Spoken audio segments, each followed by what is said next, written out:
is like no place else. Wait, you can't recycle the bag? You have to throw it away. Proper recycling keeps it that way for everyone. Bags tangle in machinery and can bring sorting efforts to a halt. No bags. Trash the bags and keep our recycling program moving forward. No, Mom, look, no plastic bags. Do your part to keep our recycling bag-free. Trash the tanglers or return them to participating retailers. For more information, visit TampaBayRecycles.org.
Hey, would you do me a favor? Grab your phone or smart device and open up that camera. Then point it right here at the QR code. Do you have it? I'll wait a second. When you see the link pop up on your screen, give it a tap. You ready? Boom! Welcome to the Hillsborough County official YouTube channel. We've got all sorts of videos here, all about what makes our community such an awesome place. From local events and community highlights to what's in the perfect Cuban sandwich. We've got it all.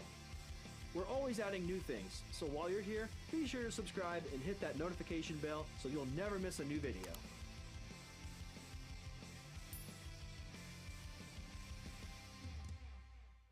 Here's that QR code again, just in case you missed it. Go ahead and check it out. Ooh. This must have fallen out of that video.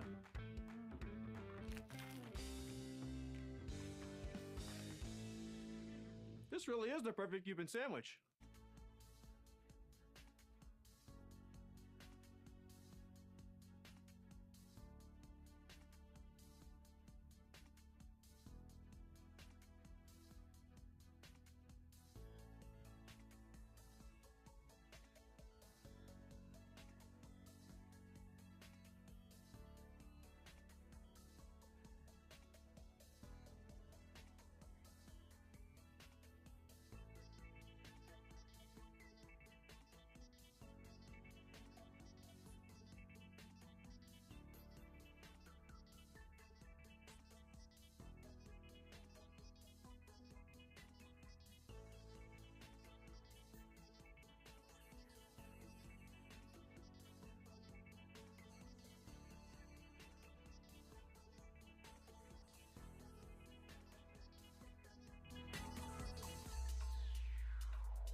you. All right, good morning, everyone, and welcome to the December 19th, 2023 Land Use Hearing Officer meeting. Before we get started this morning, please stand as you're able for the Pledge of Allegiance.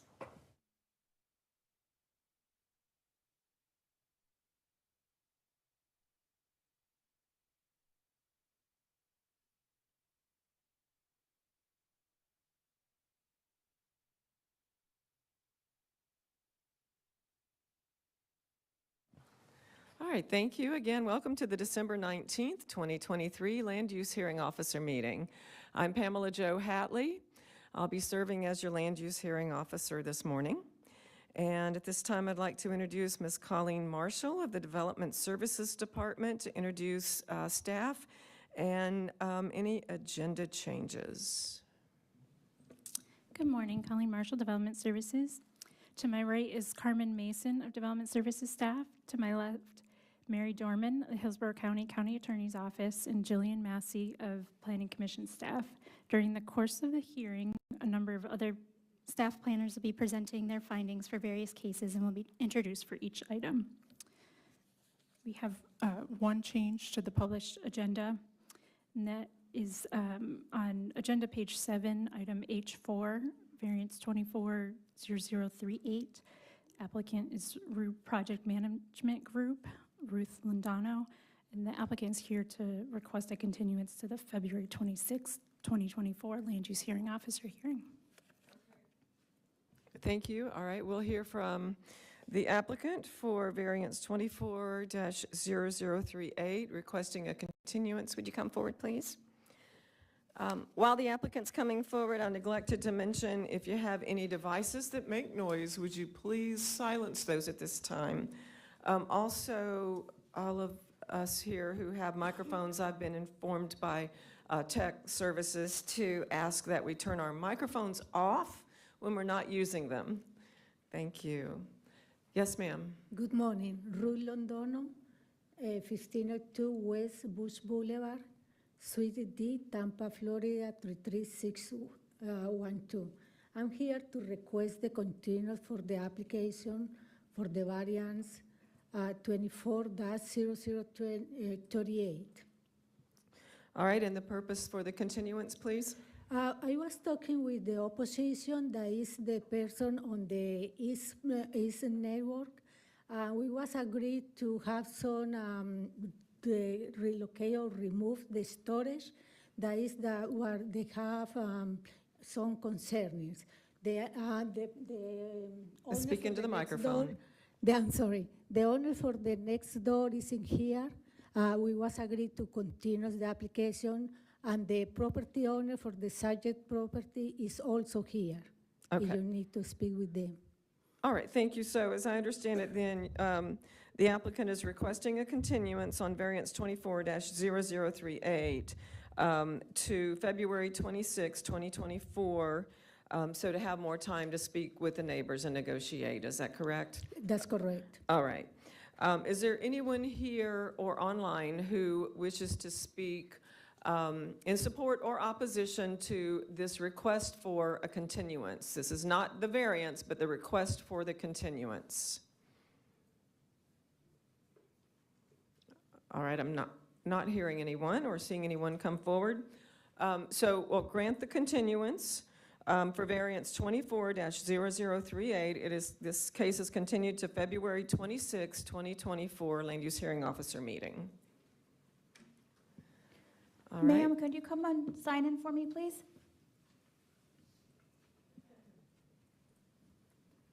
Thank you, Ms. Marshall. You want to continue with the agenda? Sure. We have a number of continuances and withdrawals today. Item A1, special use 230308. The applicant is Gulfstream Towers, LLC. This application is withdrawn by the applicant. A2, variance 230471. The applicant is Melba Mersed. This application is withdrawn from the process. Item A3, variance 230560. The applicant is RU Project Management Group, LLC, Ruth Lindano. This application is out of order to be heard and is being continued to the January 22nd, 2024 Land Use Hearing Officer hearing.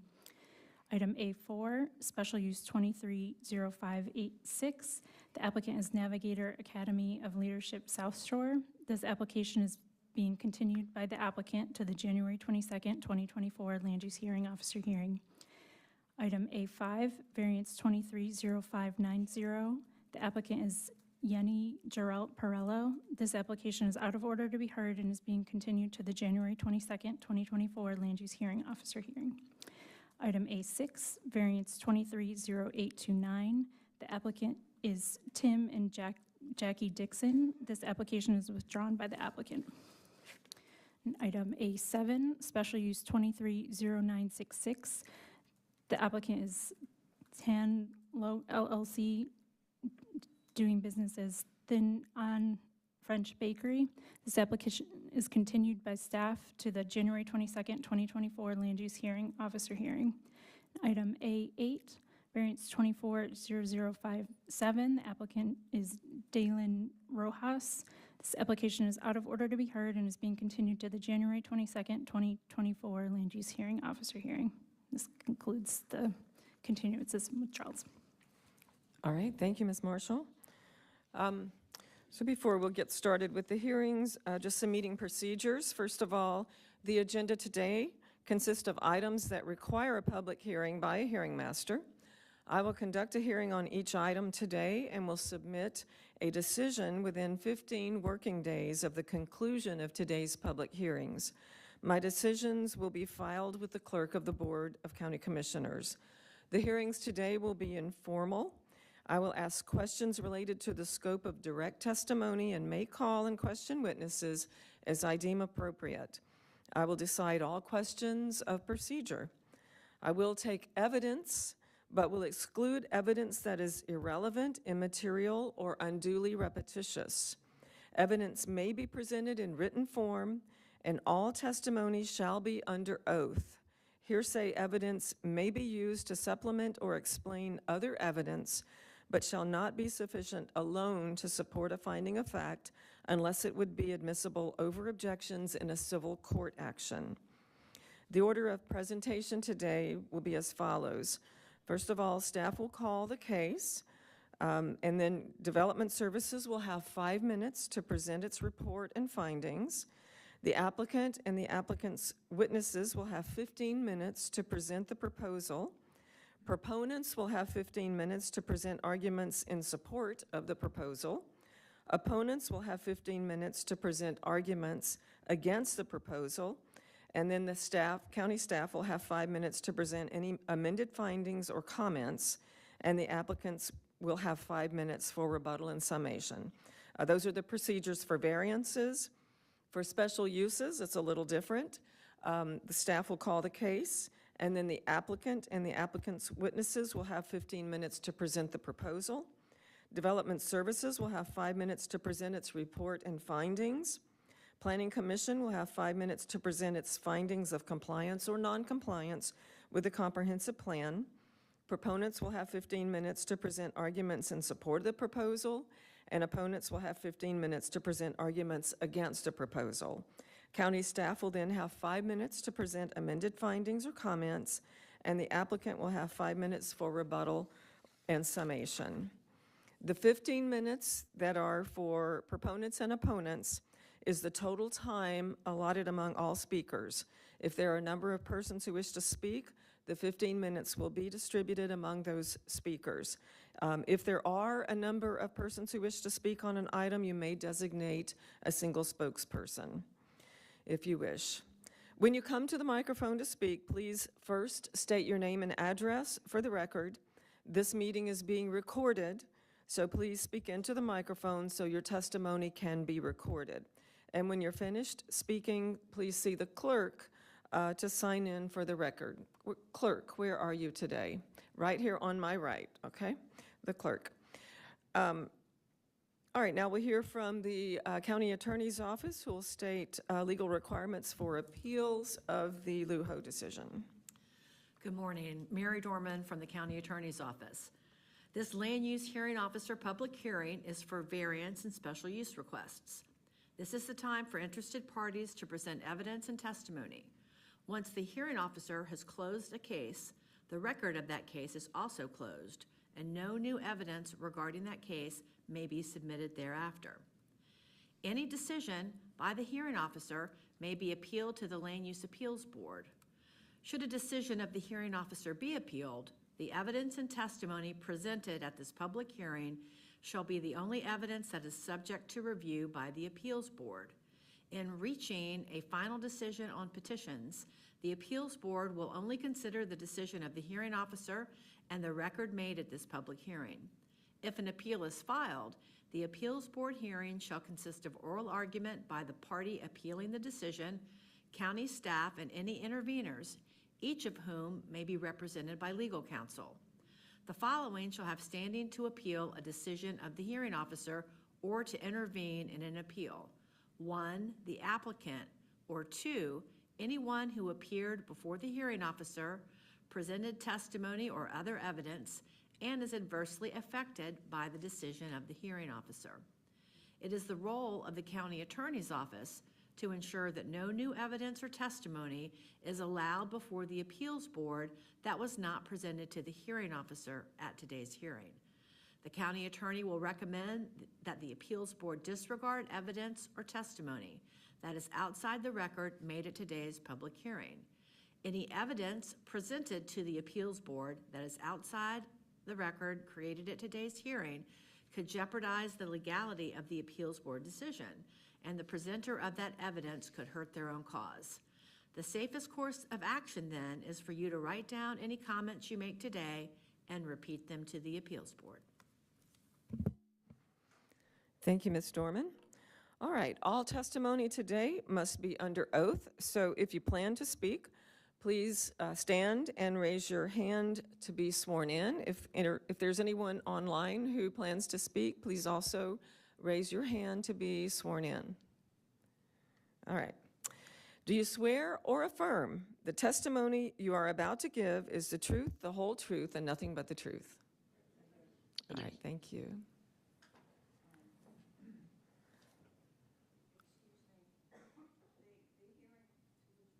We can't hear you. Could you come forward, please?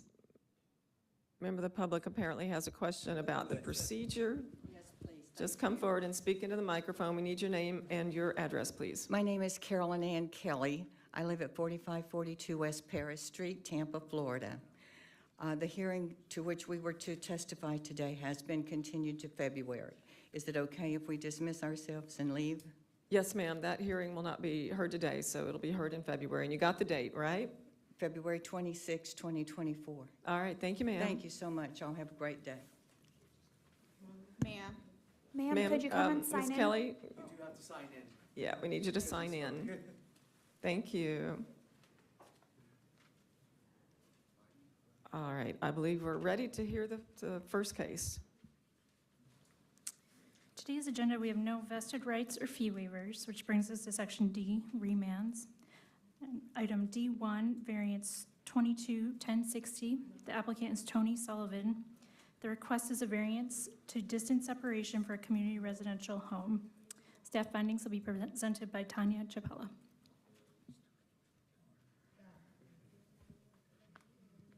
Good morning, Tanya Chapella, Development Services. So this is for a variance 22-1060, is a remand. So the requested variance is for to the Land Development Code, Section 61128A, which requires that a community residential home housing 6 or fewer residents shall not be located within a radius of 1,000 feet of another such existing home with 6 or fewer residents as measured from the property line to property line. So the variance request is for 632 feet with a result of 368-foot distance separation to an existing community residential home, which is located at 416 Mahogany Drive. This concludes my participation. I'm here for questions. Ms. Chapella, the Staff report says that the LUHO instructed the, the LUAB, Land Use Appeals Board, instructed the hearing officer to consider variance criteria 1, 2, and 4. And I don't think I have the prior decision before me in the record. Do you know, is it just 1, 2, and 4 that were found that they were not met? Were there any other of the 6 criteria that were found not to have been met? I do have the decision document with me, but I do not have the answer right now for your question. I would need to review it and read it because I'm not really ready to answer your question. Okay. The applicant might be able to answer that then. All right, thank you very much. Applicant, please. Good morning. I'm Simone Savino here on behalf of Tony Sullivan. I'm with Stearns Weaver Miller. Tony is the property owner. She's present with me today, and she's available for questions. I've presented or submitted a PowerPoint presentation to review, and I believe it's on the screen. So I also have a hard copy for the LUHO if you would like to follow along with a hard copy. Yes, if you'd like to walk the long distance up here and bring it to me, that would be great. Thank you. I have copies for staff too. Okay. This is a long room.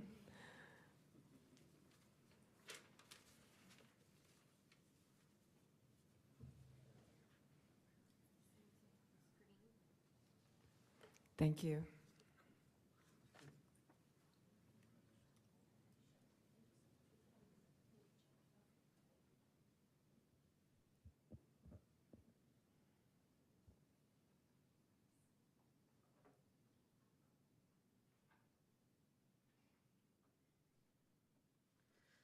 Okay, so I am prepared to address all 6 criteria today.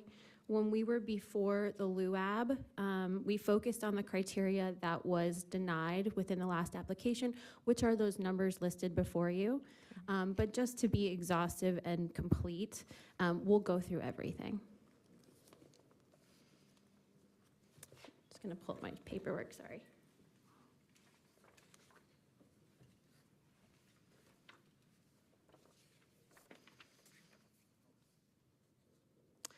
Okay.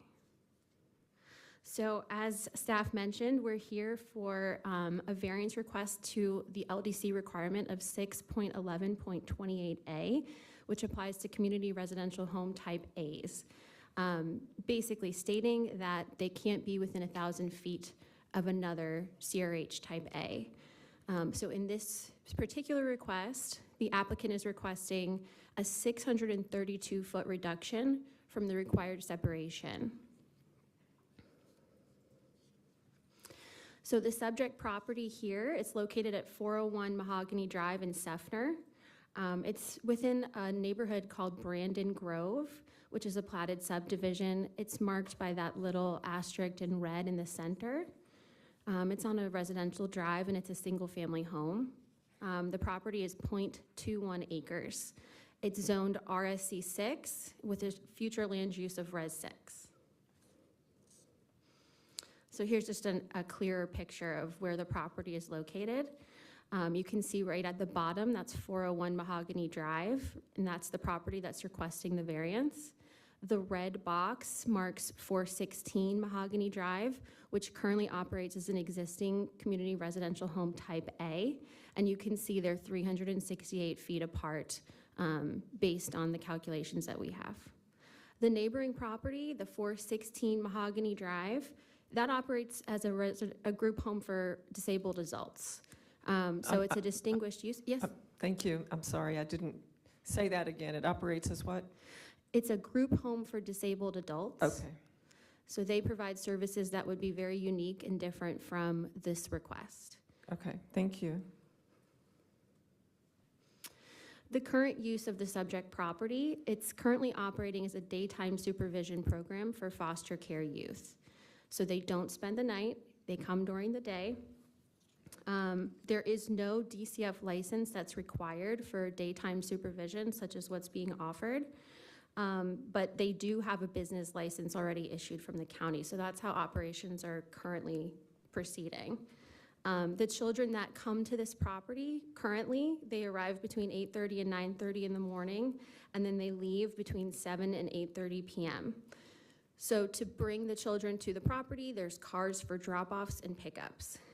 They're driven by various agencies which transport them to and from the facility, where they take them away from this house to a place where they can currently spend the night. Some of the agencies that are frequently on the block are for Family and Support Services, FSS, Youth and Family Alternative, YSA, Thompson Children and Family Focus, Gulf Coast Jewish Family and Community Services, which is JFCS, and Justice Work, which is transportation agency. It's hired by the above agencies to move the children around. This is just to help them have a bed to sleep in, so they have to go at night. Morning and evening traffic concerns have been raised by some public commenters in the past. Elaborating on why the traffic is there, it's there currently because the children have to come and leave the property on a daily basis. If the variance is granted, this traffic will be alleviated because these vehicles will not make daily trips to the property. If anything, there would just be one vehicle taking the children to school and returning them back to the property for evening services. So the proposed use of the property, the requested variance would allow the subject property to satisfy the zoning requirements with the county in order to establish a DCF licensed residential group home on the property. So once it does have this license, the facility would then provide the permanent residence for up to 6 male children placed in the facility by DCF. They're placed as a result of abuse, neglect, abandonment. There's very specific criteria how they matriculate to DCF. The children are typically removed from their homes and they're placed under court supervision. And typically they would go to a foster family, but there's just not enough foster parents or families that are able to accept children on a daily basis with placement in Hillsborough County. So a residential group home such as this is necessary to ensure that all of the children in need of a permanent placement can have a house. And so this would provide 6 extra beds. Just so the magistrate or the hearing officer understands, the facility would have 24/7 staff supervision, and it would continue to provide a structured environment with meals, home chores, play, medication, as well as that opportunity to transport the children to and from school. They would be able to provide them with tutors, check-in points, and most importantly, security and safety for the children. Just as a quick refresher, I wanted to put this up here because this case has been before the LUHO before. So the initial timeline, it was originally heard in August 22nd of 2022. The request was originally denied in September of 2022. By October 6, 2023, the LUAB heard the appeal denial and remanded decision back here, and that's how we're here today. The 6 criteria to satisfy a variance request, I've got them listed here, but I am going to go through each individually. So there's the 6 factors that need to be met. The first is whether the alleged hardships or practical difficulties are unique and singular to the subject property, and it's not something that's suffered with in common with other property owners that are similarly situated. So here, the hardship and practical difficulty is that without the variance, the subject property is not going to be able to operate as a DCF residential group home. Most importantly, the property was purchased with the intent of operating a DCF residential group home. So not being able to operate without the variance, it's a hardship that's unique and singular to the property under its current ownership. Excuse me. The second criteria discusses whether the literal requirements of the LDC would deprive the property owner of rights commonly enjoyed by others in the same district and under the same terms. So here, we believe it would. The community residential home type A, it is a permissible conditional use of the subject property zoning, which is RSC 6, subject to that distance requirement. 1,000-foot distance requirement. So this could be technically allowed in many other places. It happens to not be allowed on the subject property, just given the location of the neighboring home. And this is due to the LDC's minimum separation requirements. So without the minimum separation requirement, which is an LDC requirement, Ms. Sullivan would be able to freely operate her home as a CRH Type A and provide a permanent residence to dependency youth. So if I might stop you right there. First of all, of course, this application is compelling. The use is compelling.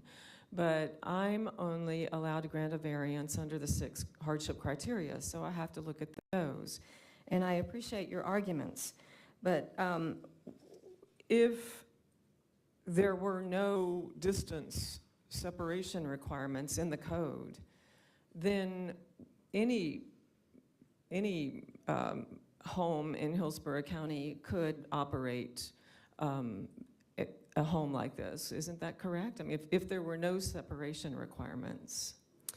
Given the zoning, if there were no separation requirements, that is correct. It would be it's a permissible use. It's just conditional in this regard because of the distance separation. So all properties in Hillsborough County are subject to the criteria for this use. That is correct. How is this particular property different? What makes it different? As I was hopefully trying to explain initially, it's unique and singular and different to this particular property owner. The whole point of establishing a residence here was to expand her ability to work with DCF. So it's very unique and singular to the property owner. So that goes then to the property owner and the property owner's intention in acquiring the property. But please, I guess, elaborate on how this criteria, how it goes to the property, how the property is affected by this, not necessarily the property owner's intentions. Sure. Well, the property is on a cul-de-sac. It's a small, let me go back, hold on. So I think this image right here, it should at least show what makes it unique in regards to its location. It shares the same street as another CRH Type A, but it is at a far enough distance that even though there might be some incoming and outgoing traffic that was a concern previously, it connects to a main road on 2 different sides. Hold on. You can see here, there's Kingsway Boulevard as well as Parsons Avenue.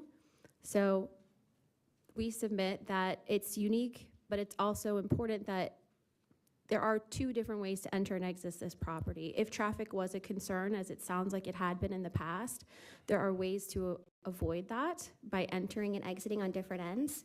It's singularly unique from the other property because it's not directly next to it. It's down the block and it's also around a corner. I don't believe you can see either property there's no sightline view from one to the other.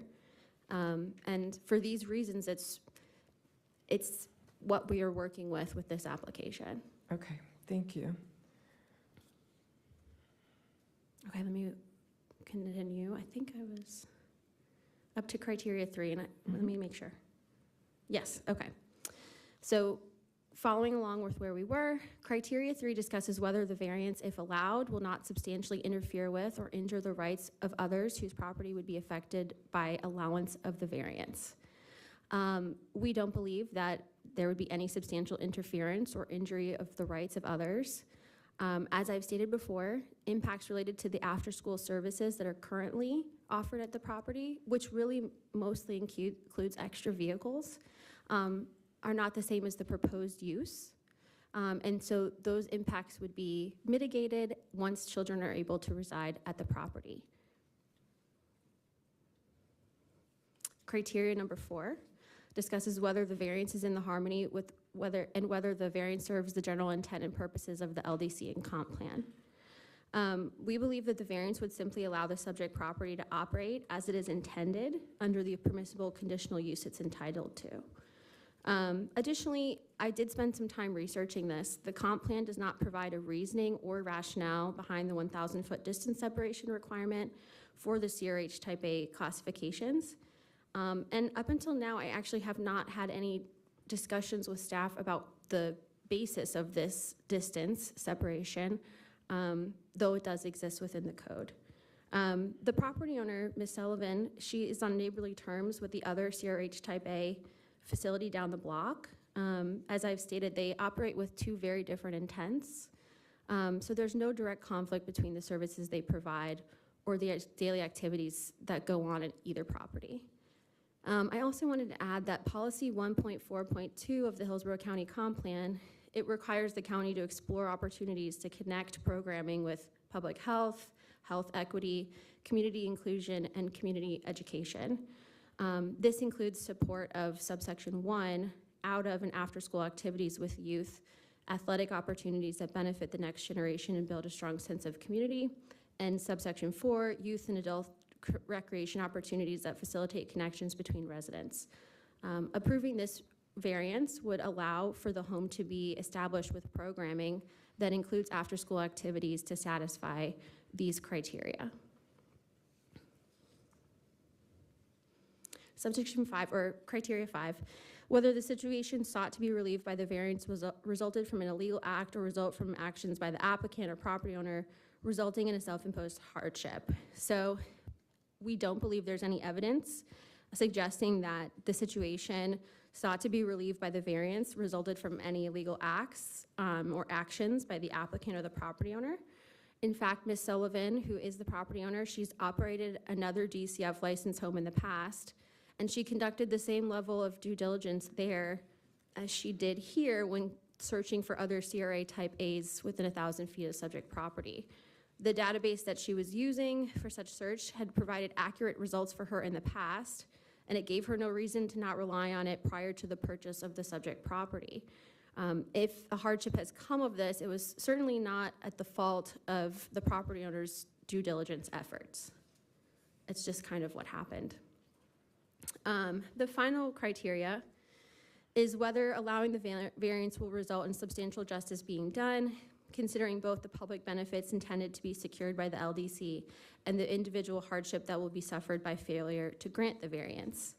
So this variance will allow for the property owner to provide a safe home and stability to youth who lack, Okay, I'm sorry. I would like to hear the rest of your testimony, so 5 more minutes if you need it. If you don't, then... Thank you. I'm almost done. Okay, thank you. So to youth who lack a permanent home. Once licensed by DCF, the residential group home would provide a permanent residence, as we said, to up to 6 male children. And the children are typically removed based on need. So they would come to the property under dire circumstances. I want to put out there on the record that there is a need for facilities like this in Hillsborough County. Very recently, and Ms. Sullivan tracks these kinds of news reports because she works with DCF. So as of August 2023, there was another news channel article published noting that foster children were sleeping in offices of social workers because there were no foster homes available for overnight stays. As you can understand, this pings at the heart of the property owner because she is trying to find a location and establish a location for these children. Failure to grant the variance will result in foster children continuing to be displaced without homes. So in closing, the applicant meets all the criteria, we believe, for the variance request, and we request approval of this variance. Without a finding in favor of the requested variance, the property owner will likely have to sell the property and move elsewhere if she is hoping to become licensed by DCF. And we just appreciate your consideration, and we're here to answer any questions. All right, thank you. And the reason for my question earlier about what items were found not to have been met, what the criteria was, as I did review the record of this case before today's meeting, and I thought I recalled seeing that there were 4 criteria that were found not to have been met, so I just wanted to make sure that was clear. No problem. All right, thank you so much. Thank you. Mm-hmm. Yes. All right, is there anyone here or online who wishes to speak in support of this application? All right, I do not hear anyone. Is there anyone here or online who wishes to speak in opposition to this application? Please come forward.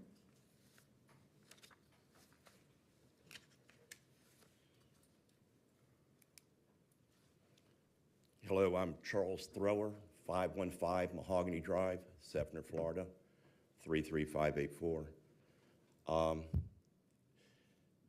This home has been operating since May of 2022. The discussion of not impacting traffic or anything, there's traffic there quite often. The road's blocked, not only with children being dropped off and picked up, but there's also commercial vehicles parked in front of the residence also, being a auto transport or car hauler, if you would, has several cars on it. It parks in front of that. This property is on a corner. It's difficult to navigate, and from time to time when we come around there will be young people out in the road getting in and out of cars, maybe hanging out, sitting in the car talking or something like that. I don't think I don't really believe it's a daycare. I believe it's an overnight facility. I've seen people there late at night. I've seen people going in with their suitcases. The sheriff's department's there quite often. From May of 22 to December of this year, there's been 186 calls for services to the residents. I'm sorry, sir, to that residence? To Yes. the subject property at 401 Mahogany Drive? Yes. And where did you get that information? I went to the Hillsborough County Sheriff's Department and asked for calls for services. Do you have a document to submit to the record? I don't have 5 copies, unfortunately, but I have A single copy? a single copy. Thank you. Would you please submit that to the clerk when you're finished with your testimony? Okay. Thank you. But there's been an established group home. I don't see the difference in a group home for adults and a group home for children. They are group homes. They fall into the same category. I don't see a real difference in that. But the obstruction of traffic, the children out, the sheriff's department there constantly, it takes the neighborhood down. As far as egressing or getting access to the neighborhood, yes, there's 2 entrances to the neighborhood, but if I need to go west, I shouldn't have to drive east and go a couple of blocks out of my way to get out of my own neighborhood.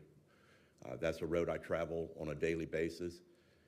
And going back to the point of people being there overnight, I have driven by there early hours, say about 4 in the morning, and seen activity going on with young people out there at that home. So. All right, sir, are you familiar with the other group home at 416 Mahogany Drive? Correct, yes. And what activities have you seen there? I don't see much activity at all at that home. They have the residents occasionally will load up in a van and leave and come back. There'll be shift change of workers, and there'll be automobiles there, but it's usually an adult, well, it is always an adult going in, and then later on you'll see another car's gone. I think they rotate their shift at that location. And where is your property in relation to the subject property of 401 Mahogany Drive? My property is on the same road. It's just farther down and on the next bend after that bend where the second group home is. So I'm on the corner right there. On the other side of Buttercup? Yes, ma'am. All right. And so I assume then to access your property, you usually come up Buttercup, is that correct? No, when I access my property, I come off of Parsons Avenue and come down Mahogany, all the way down Mahogany. Okay. And come that way. Okay. And if I go out on the Kingsway, I'm going away from my, where I go. I work to the west, I don't work to the east, and very seldom I go out that entrance. Obviously, other residents do, but for me and the majority of people, Parsons is the main road. It's a 4-lane road, and that's the preferred route that people come and go. And Parsons is to the west, is that correct? Yes, Parsons to the west. Okay. All right, thank you. Anything further, sir? No, that's it. I appreciate the All right. opportunity. Be sure and sign in with the clerk and All right. submit that document. Thank you. Is there anyone else here or online who wishes to speak in opposition to this item? All right, don't hear anyone. County staff, anything further? Nothing further. All right, thank you. Applicant, you have 5 minutes for rebuttal and summation. Thank you. Simone Savino with Stearns Weaver Miller again. I've been sworn. Ms. Sullivan has also been sworn. I just wanted Ms. Sullivan to explain to the LUHO if there is a sheriff or a sheriff's office or vehicles out on the property, what does that procedure look like? And in your experience, how many times have they been to the property? All right, Ms. Sullivan, first state your name and your address, please. Tony Sullivan, 421 Country Vineyard Drive, Barrico, Florida, 33594. So for the sheriff's office, I'm assuming those that he had pulled is from the news report that was back in August. They are not to all of my location. There are several different day programs within Hillsborough County, within our area, and those were the same ones that were addressed on the news report back in August the 23rd. We do call the sheriff because the kids run away. So you have to report them missing. You cannot just not call the police. Like, you have to tell someone the kids ran, what clothes they had on, where area you think they went to. So we have to, it's like protocol. We have to tell them these are the kids that are missing or whatever happened. There has never been anyone there at 4 a.m. because we don't open until 8 and we close at 8:30. If there's someone there later than 8:30, it could be possibly because maybe one of the kids didn't get picked up on time, but they never stay the night. We're not licensed to let them stay the night, so they're not allowed to be there overnight. Ms. Sullivan, about what time, and your attorney did say this, but I didn't write it down, about what time do the children leave at night? 8:30 is the latest. Okay. And is there ever an occasion when they might stay overnight? No, they're not allowed to stay overnight. There are occasions maybe they are late picking them up, but no one has ever, you're not allowed to stay overnight. All right. And to his concern about the traffic, there's traffic because, like she said before, they're dropping them off and picking them up. But as he stated with the other group home, if it's turned into a group home, there won't be traffic because the kids will live there. As to the group home down the street, they live there. So there's no one dropping them off, picking them up, dropping them off, picking them up. That's their residence, their permanent home, so they'll be there. Only the staff that is employed there will be dropping them off and taking them somewhere. And there's a driveway for those vehicles, which would be no more than 2 or 3 vehicles that'll all fit in the driveway. Okay, and I do understand that point. How many employees will you have, or do you have?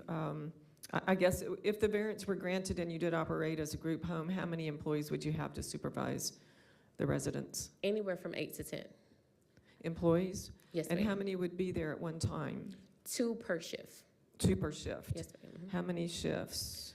It's like from 7 to 3, 3 to 11, 11 to 3, like rotating shifts. Okay. But 2 employees at each time and no more than 6 kids per home. Well, no more than 6 kids in the home. Okay.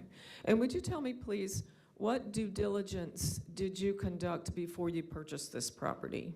So we did, so first we made sure there was no HOA in the neighborhood. We used the links that were sent to us from DCF to, like, you can put in the address and then it searches to tell you if there's a DCF, if there's a AHC home in the area. So we searched and nothing came up. Like, even if I search right now, it still won't come up. So the other home that is in the community within 1,000 feet did not come up. Is it a home that's licensed under one of those agencies? I don't know which agency is licensed under. With this application, the county was able to provide to us their licensing with the county. So yes, I believe they have that CRH Type A designation from the county. That's how we came to find out that it existed. All right, but it didn't show up in the databases that Ms. Sullivan searched, which are state agencies, is that correct? Correct, yes, ma'am. Okay. So did you, Ms. Sullivan, did you check with Hillsborough County before you bought the property? Was it just the state agency database that you searched and not the So it county? was just two. It was DCF and the AHCA. Okay. All right, thank you. Anything further? No, I just wanted to wrap up by saying and emphasizing once again that if this variance is granted, the concerns of the neighbors who we take seriously will be alleviated in the way that there won't be this type of activity of concern on the property. It would be much more mainstreamed. There would just be the staff coming and going and the children that are able to go to school and return back to the property. So, All right, thank I you. understand that. Thank you. Thank you. All right. All right, this closes the hearing. Tony, could you come sign in for me? This closes the hearing on variance 22-1060.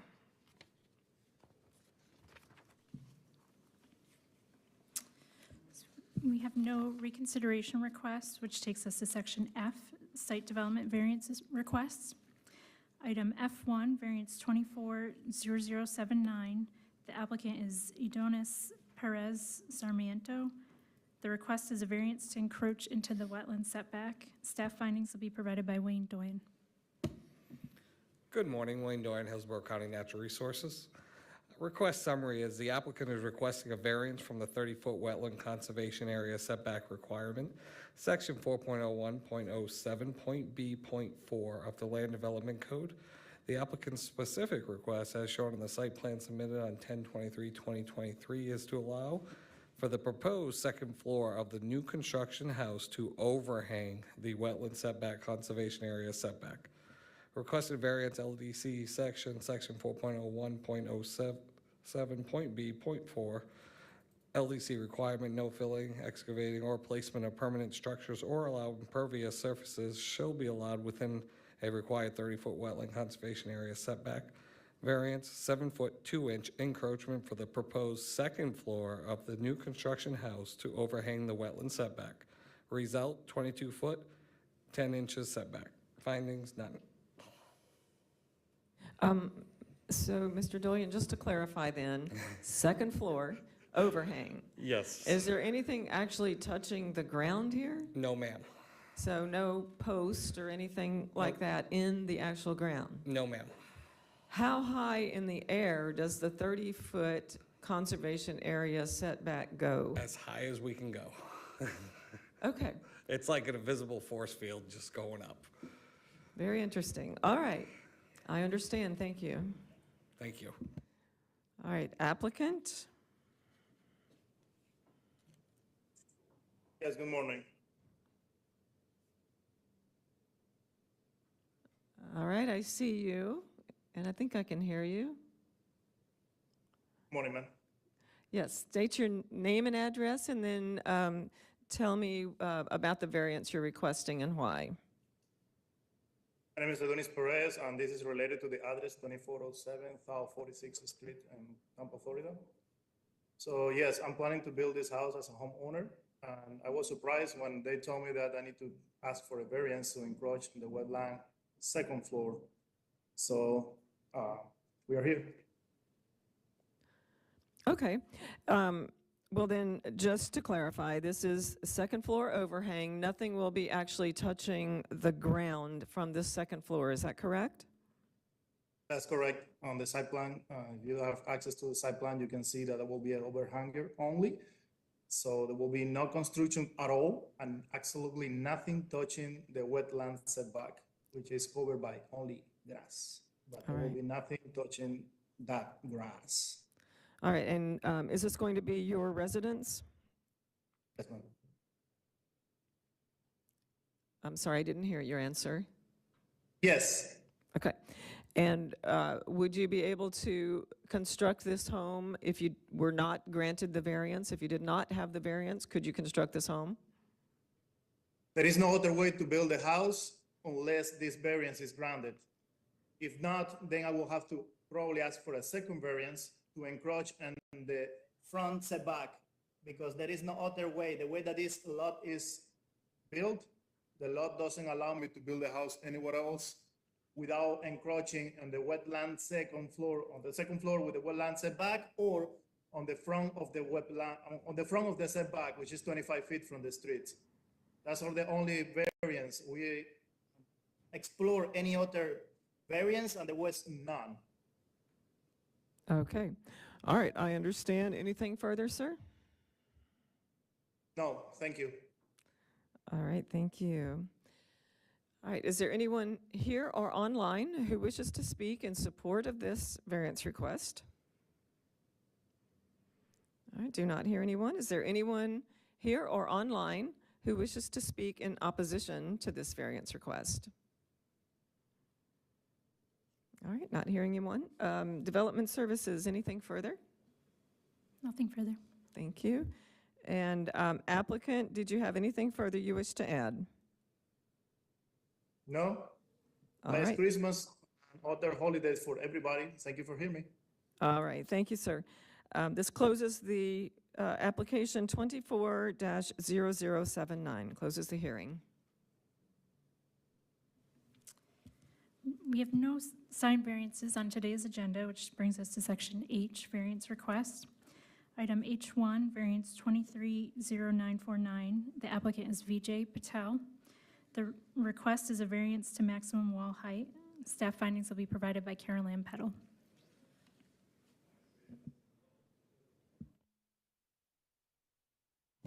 Thank you. Good morning, Carol Ann Peddle, Development Services. This is variance 230949 for property 18825 Gun Highway, Odessa, Florida. The applicant requests a variance on the property zoned AR for a proposed 8-foot perimeter wall along the front and side property lines. Per LDC section 60702C1A, fences over 4 feet in height shall not be allowed within the required front yards except for certain circumstances that do not apply to this case. Per LDC section 60702C1F, the maximum average height of any fence or wall shall be 6 feet, except for certain circumstances that do not apply to this case. Additionally, Keystone Odessa Rural Standards for Fences, LDC section 30806B1, are not required for this property as the wall is not being constructed, owned, or maintained by a developer, homeowners association, or similar entity. That's all I have for you. I'm available for any questions you might have. All right, I don't have any questions for you. Thank you. Thank you.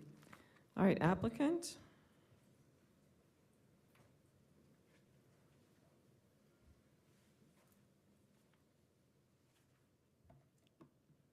Hello, my name is Jarek Wailagala, and I am an applicant for the variance 230949.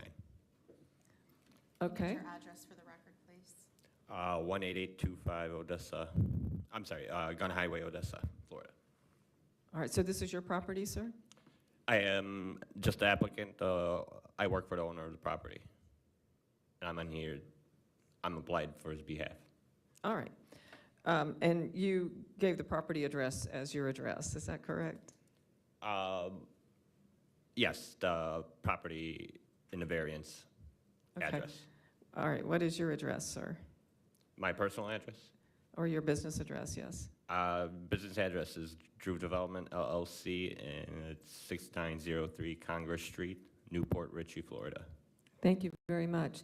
All right, you're requesting a variance. Can you explain to me what you're requesting and how the variance request meets the variance criteria requirements? So I have John Whitehead behind me. He's got the authorized agency to speak on his behalf. Okay. Then we need your name and address for the record, sir. John Whitehead, 11339 Sandpiper Avenue, Weeki Wachee, Florida. All right. And I think we're going to raise the microphone a little bit. There you go. Thank you. Could you repeat the last question that you had, that you asked, Jarek? Yeah, I did. Well, I did ask a question. I'm sorry. Just explain the variance you're requesting and how your variance request meets the variance criteria. There are 6 criteria that you need to address. So explain to me how this request meets those 6 criteria. So the request, and what it is right now we're, based on the current county code in Keystone, we're allowed a 6-foot wall. So what we've asked for is an additional 2 feet, bringing the wall to 8 feet. We've placed the wall in such a way that it's further off the road. The wall is something that the owners want to do as an enhancement to the gun highway corridor. Right now, the existing condition of the corridor is not in the best shape, so to speak. And furthermore, additional to that is at the owner's expense, he is paying to have the entire stoplight complex at that intersection redone. So it's all kind of tied into the entrance to his property. It will also be accessed by the southern property, which is a neighboring property to his parcel. So looking at it in those terms of the main, criteria is safety and an enhancement of the area and a more efficient area. All right, and so you're requesting 2 variances. It looks like you need a 4-foot variance for an 8-foot high wall in the front yard. Is that correct? Correct. All right, and a 2-foot variance for an 8-foot wall on the side yards. Is that correct? That's correct. Okay. And are there any hardships with this particular property that are not suffered in common with other properties similarly located? No, they're not. Okay.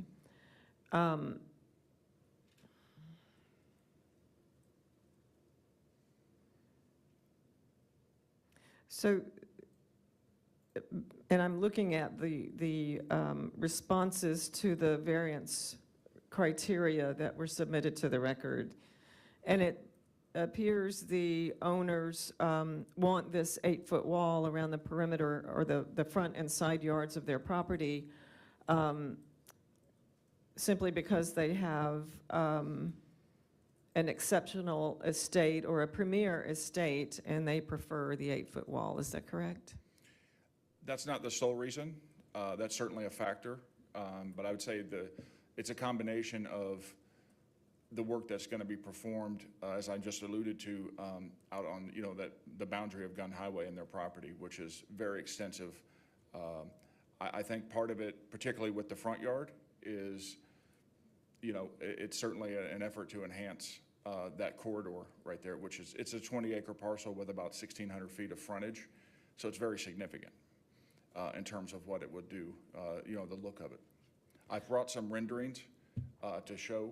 If I could put those on the overhead. I also have 2 signed letters of support for neighbors that directly border his parcel, showing their support, which I'd like to turn in when I'm done. Okay, so you certainly show those renderings on the overhead. Are you going to submit those to the record as well? The renderings, are you going to submit those to the clerk? Yes. Okay, thank you.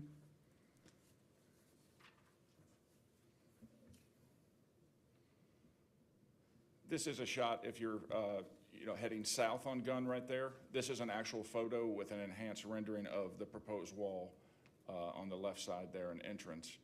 That represents the new stoplight as well.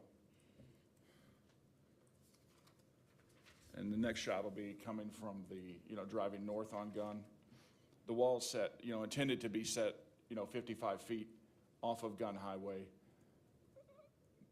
A good portion of the wall will be covered. We show this hedge, which is about 3 feet tall, but there's other landscape enhancements too. So it's not the intent is not to have just a concrete wall structure there. So it certainly wouldn't be indicative of what they're trying to do.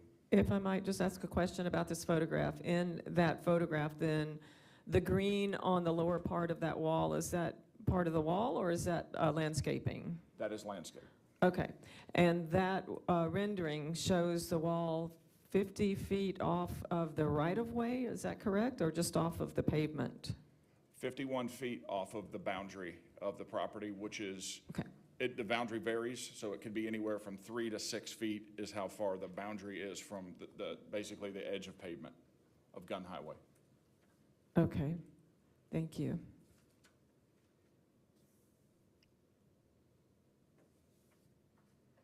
All right, so it looks like the wall then will recede around the entranceway, is that correct? That's correct. That will be the eastern shot, you know, if you're at the stoplight, so to speak, or standing with your back to the Circle K there. That'll be the actual entrance. Okay.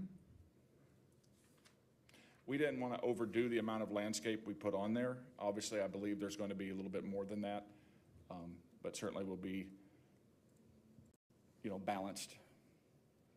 Okay, is this a view, in this photograph you're showing, is this a view from Gun Highway, from the street? Correct. Okay. So they're intending to put, it looks like a guard station there? That's correct. And this is to serve 2 homes or 1 home? It's 1 home. There will be an access to another home that's adjacent to there. Will they use this access as well? They will. Okay. And this, what you're seeing in this photo, the only difference of what we're allowed to do and currently by the code prohibited is the wall would be 6 feet. Everything you're seeing here is within building codes. Well, actually, this is the front yard, isn't it? This is the front yard. So wouldn't the wall be 4 feet here? My understanding, it's 6. All right. Is this beyond the front yard setback? Yes. Okay. Yes, it is. So are you requesting a variance for 4 feet for the front yard? No, we're requesting a variance to go from 6 feet to 8 feet. All right. The application says that you're requesting also a variance for 4 feet for an 8-foot high wall in the front yard. Is that not correct? That doesn't sound correct because we're beyond the front yard requirement. With the distance we are, I don't have that exact information, exactly what it was, but we were allowed to have 6 feet. Both of them, and it's my understanding, we were going from 6 feet to 8 feet. Okay, I'll have to have staff clarify that, Development Services staff. All right. Will staff take a look at that and let me know when you're ready, and you can proceed with your testimony, sir. That's all I have. That's all you have? Okay. Thank you. We'll go ahead and take public comment then, and I'll come back around to staff. All right, is there anyone here or online who wishes to speak in support of this application?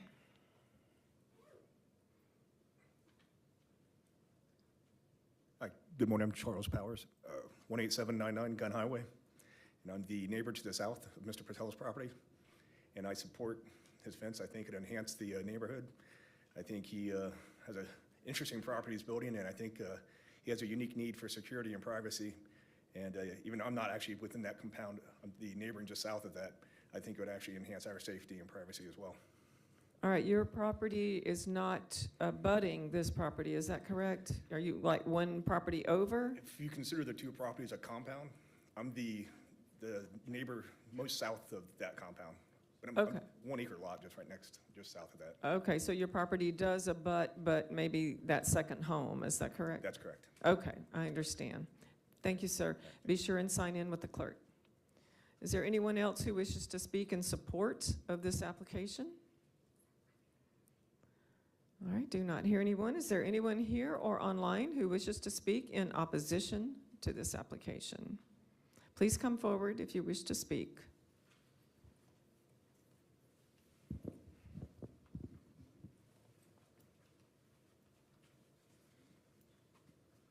Good morning, I'm Lisa Tingen, and I reside at 8402 Old Country Road. This is my husband, Sid Tingen, and we're with our neighbor today that is abutting the southerly boundary of the proposed variance. So the reason why we're here is, well, it's his. This subject property's northern boundary. Yeah, the subject property's northern boundary. All right, just clarify then, you abut the subject property's northern boundary, not the southern boundary, is that My neighbor- correct? My neighbor, correct. Okay, your neighbor does, okay. We are in opposition of this request, and we want to add that we do not believe that a hardship has been established and that this wall is not an enhancement. The front of the property is a scenic corridor, the first 30 feet. So that's something that we did address. We keep hearing that they need full privacy. This property is not visible from Gun Highway. It's a 30,000 square foot estate. You currently cannot see the property. And it's accessed from a side road that also has, so there's 2 points of entry. So what they're proposing actually gives it exposure and makes it visible. So today, the trees that are all there, you cannot see the property at all. So the wall would affect our neighbor, Ken Carithers, who's at 1925, in many different ways. This would go down the whole boundary of his property. So if they use the traffic light and they put the 6-foot wall up in the side yard, which I think they're allowed to do, and they increase that to a height of 8 feet, my neighbor would have an 8-foot opaque, dense concrete wall running down the northerly boundary of the subject property on his southerly side, all the way down to the lake. So it's really not an enhancement for the property owner. That's going to be directly impacted. And we know that, 6 feet is possible if it's the side yard, so we would just request that we minimize that, as there's no hardship for it to be 8 feet. I do believe in the past that staff has ruled against this for many reasons. They stated that they could not determine that there was a hardship, that it was not met. In the application itself, which is of record, it was stated that there was really no clear idea of any improvement of it enhancing. Another thing, the only thing I did see that changed was they added a property. So from the original application that was denied, they added 19215 Gun Highway, which I believe is on the side. So we thought that we were only here today for one variance request. So that's one thing I wanted to clarify. Are we here today just for one request, or is the applicant now asserting 2 requests? All right, if you'll go back to what you just said, you thought you were here for what address? What the original application that was made, the only thing that we saw that changed from the one that was denied in 2022 is that an address was deleted from the application, which was 19215 Gun Highway.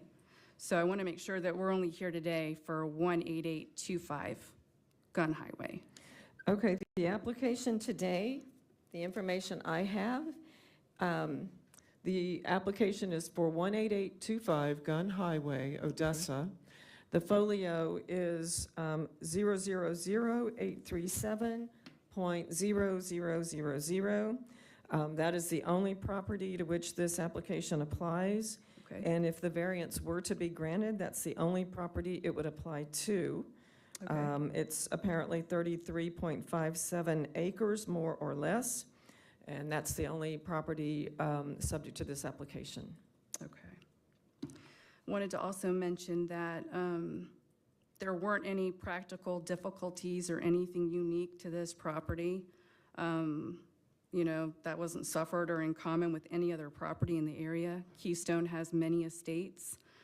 It's a rural community. We pride ourselves on not having concrete walls everywhere. It's certainly not one of the founding characteristics of our community. I haven't seen the permitted request for the intersection and the entryway. That's something that I think if this 8-foot wall was granted, it would be able to move forward with that. Whether that entrance changes or not for the property, we still believe that 6 feet is adequate. It's adequate for everyone else within the community as well. And I'd like to put this up here if I can. I've never done this, so please forgive me, I'm hoping. Right over here.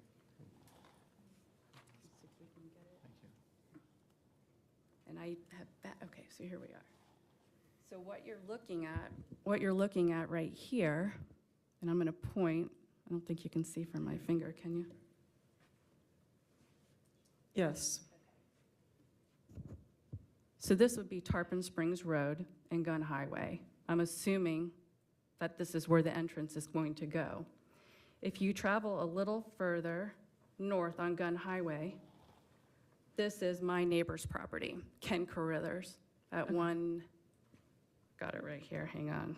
He's located at 18925 Gun Highway. If you travel on this line all the way down to the lake, that's where they're wanting a 2-foot increase of the concrete wall.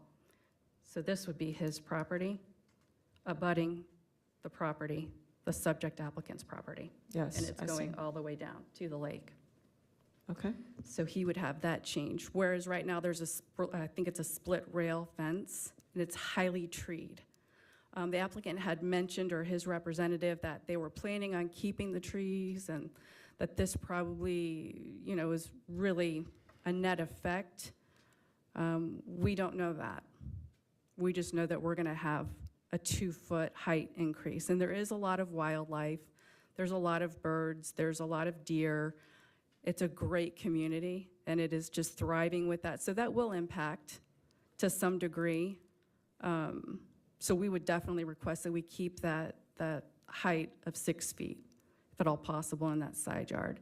And then, of course, when you look across the front of Gun Highway as well, you have the 30-foot scenic corridor. I don't think that corridor is in disrepair.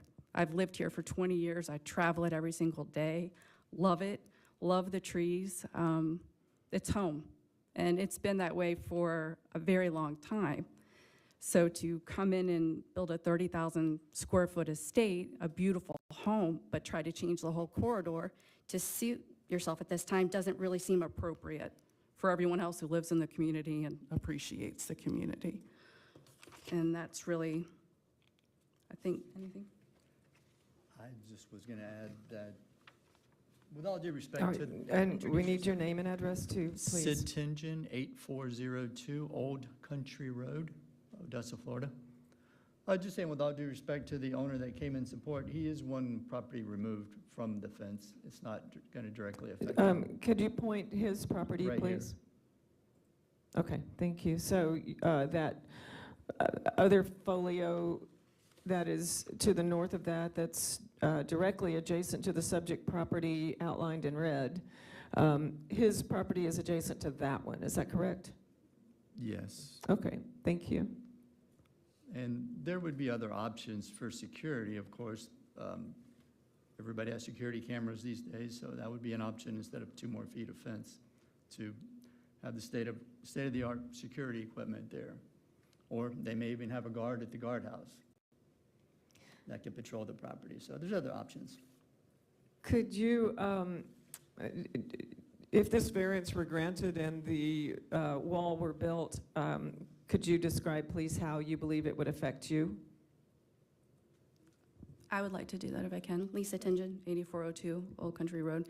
I think it would affect me in probably 3 different ways. It affects our community, number one. It sets a precedent that you can come in and build a home the way that you want to build it and not according to the rules, right? That the rules don't apply to you. You don't have a hardship, but you feel as if 2 more feet is necessary.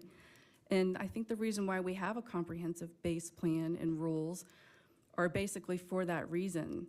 I don't really see how this is going to look any different at 6 feet than it would at 8 feet.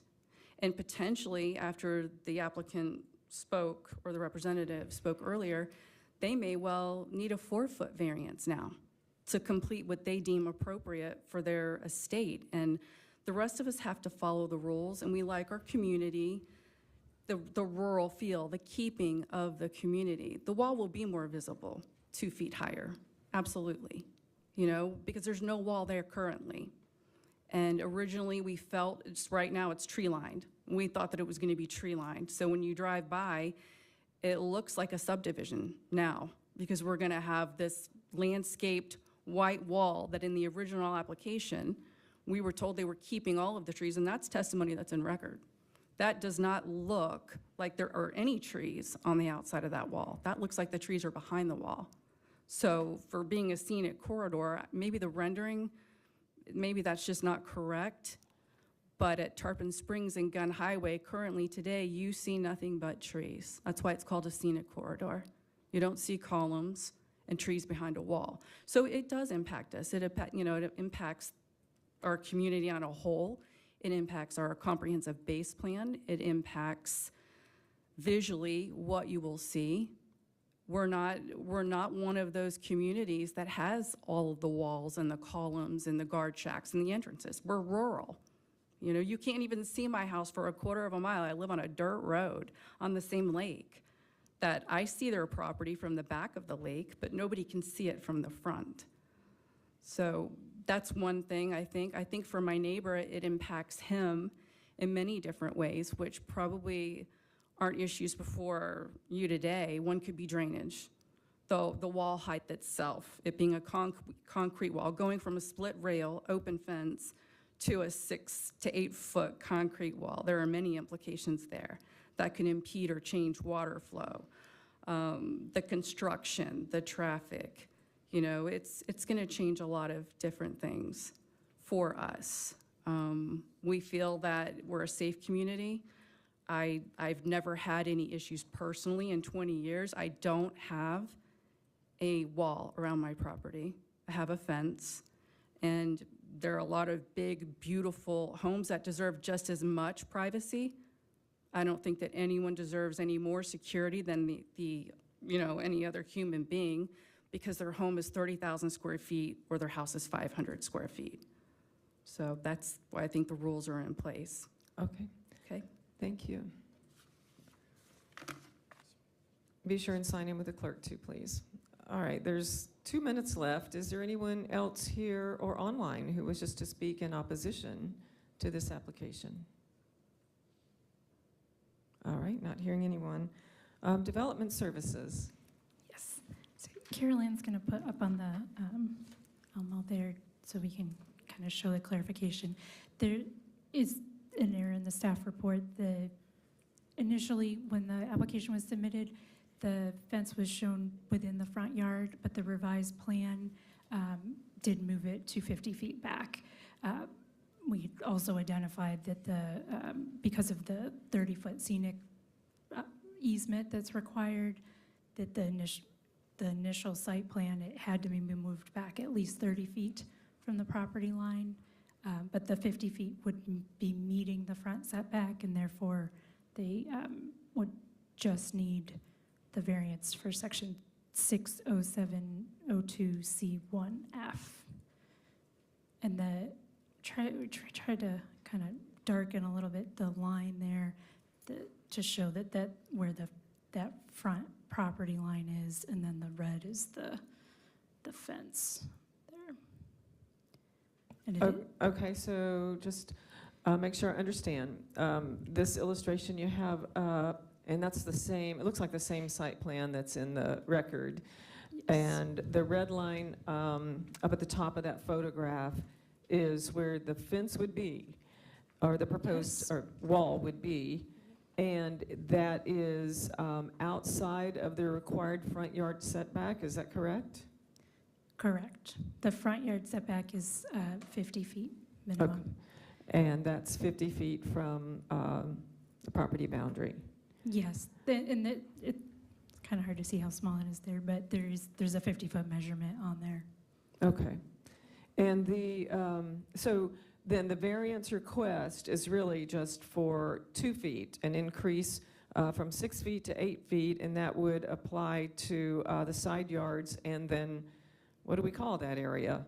I mean, it's beyond the front yard setback, but along that property boundary as well, or that area. Right, it would just be outside of the front yard. Outside the front yard, yeah, okay. Would be subject to, anything outside of the front yard is subject to the 6 feet. All right, so we're only looking at then a variance for section 6.007.02.C1F. That's it? Yes. 2 feet, okay. Yep. And also just wanted to clarify for the record too, so they had it. There was a previous variance that was denied. It's 220898. It had been more than 1 year from that decision, so they were able to reapply. All right, thank you for clarifying that. Thank you so much. Anything further from Development Services? No, thank you. No, okay. All right, applicant, please.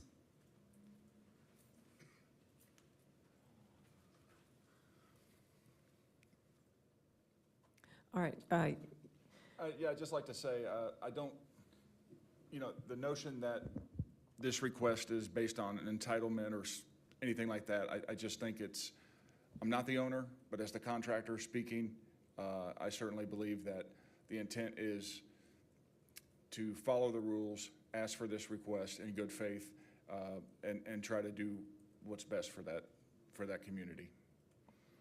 all right, and just also, I had a question for you about the home, I believe it's on the southern side of this property that you said would use the same access way. Now, this wall is not going to go around the side yard of that property, is it? This wall will be, it's an interesting shape of the parcel, so I'm not sure. He has his own wall already that's there, this 18801 Gun Highway. So part of this new proposed wall would be, actually it really doesn't, it doesn't border him. It borders him, but it doesn't directly connect his property. There'd be a gap there.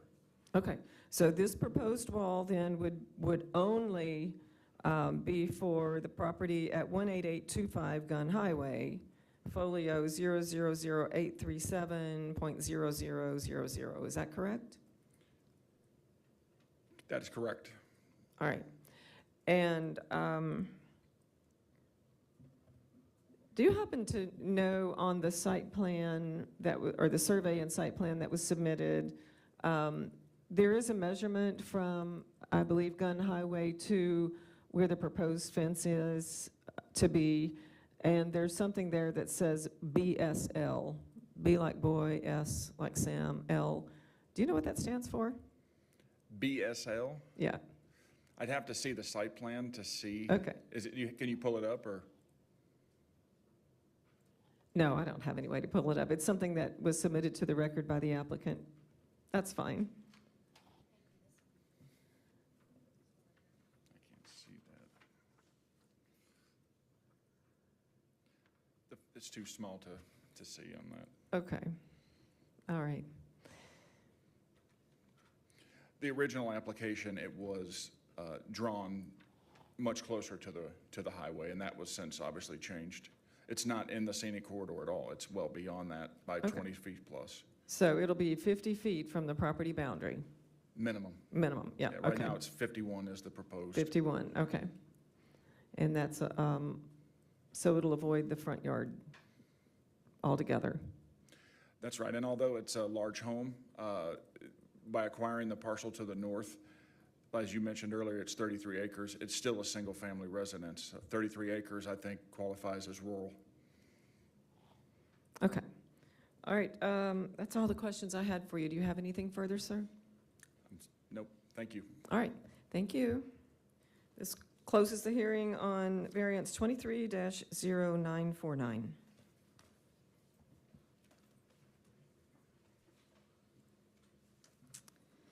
Next item is item H2, variance 23-1018. The applicant is Michael J. Stokes. The request is a variance to landscape buffering and screening requirements. Staff findings will be provided by Isis Brown.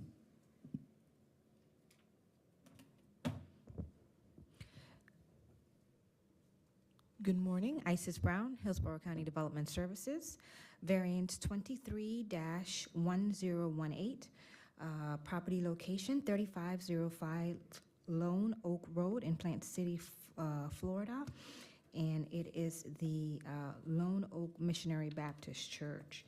The applicant is requesting a variance to the landscape screening requirements for an existing church.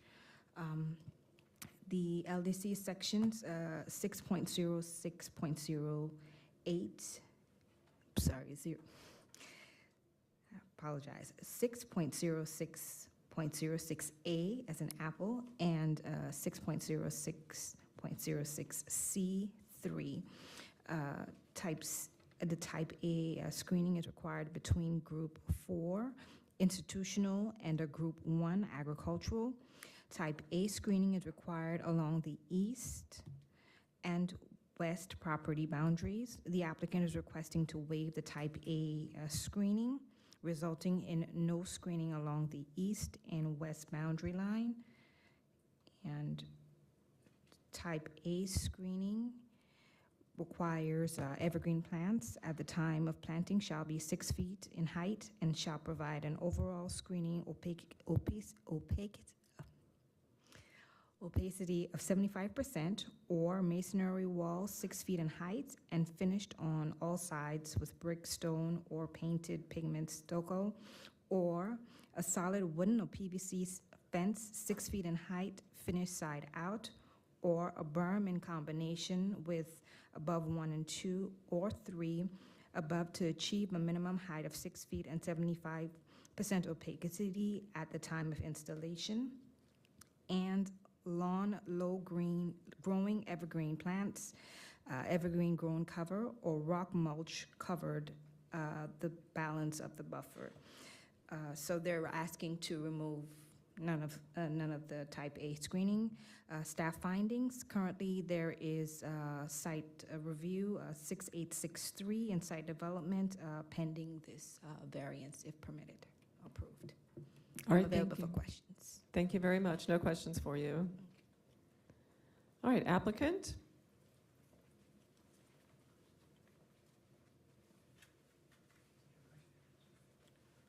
Good morning. William Smith, 1003 South Alexander Street, Suite 5, Plant City. I am the civil designer for the project. I'm also a representative of the engineer of record. The project that's going on here is a proposed new 8,600 square foot metal building that's going to be a multi-purpose building for the church. With that, there was request to bring the property up to code. There's multiple improvements to the parking areas, the driveways, and on top of that was requested for the type A screening to the east and west boundaries of the property. I have with me the applicant, Michael Stokes. He's got some information from the property owners to the west and the east, both of which are requesting that the screening be removed. Okay, thank you. Hello, my name is Michael Stokes. I'm here as a representative of Lone Oak Baptist Church, 3505 Lone Oak Road. I am not only representing, I'm also the head of the building committee and also a member. On the eastern side of Lone Oak Baptist Church is a residential dwelling. It happens to be my father, James Dale Stokes. And he's been there for over 40 years, and he is also a member of the church. And just in correspondence with him, he is not in favor of the screening or any kind of fence boundary that would restrict his view. Since he's been living there for 40-plus years, he has always been able to keep an eye on the activities and what's going on in the church and be able to, just for security reasons, and is not in favor of something that would block his view. On the western side of the property is our strawberry fields, and Sam Aston owns all of that, and I was in contact with his second-hand man, Tress McQuaid, and on January 26th, we had text correspondence back and forth, and he also is not in favor of the fence either, a fence or any kind of screening.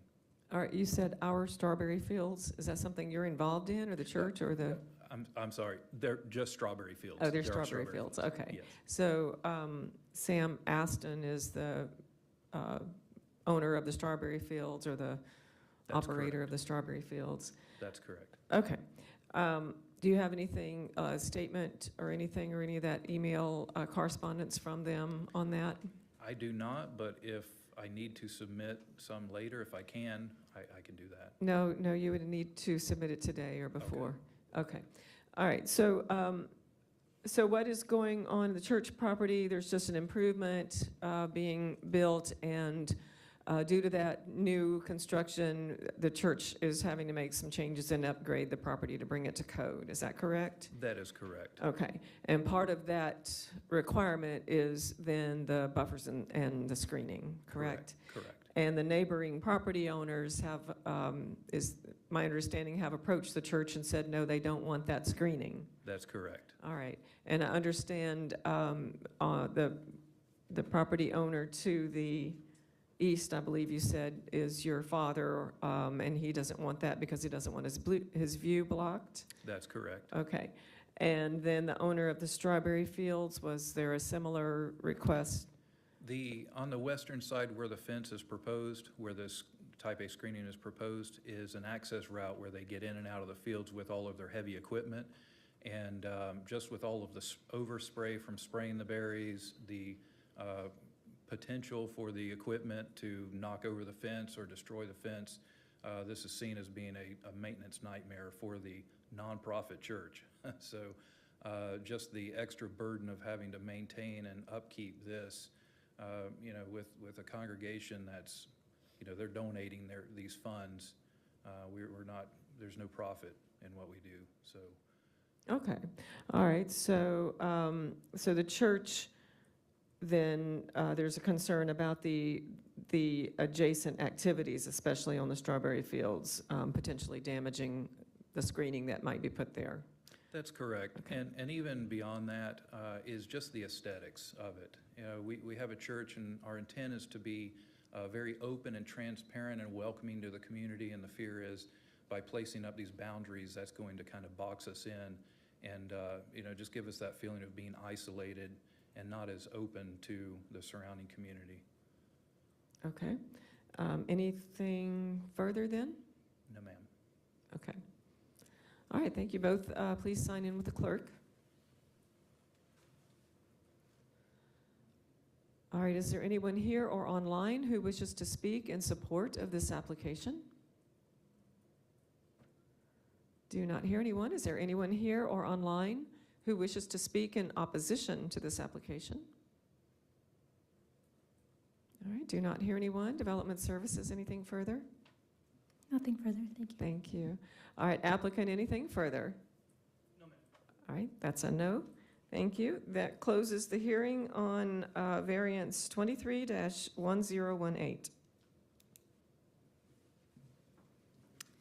Next item is item H3, variance 23-1039. The applicant is Francisco J. Otero Cosio. The request is a variance to swimming pool requirements.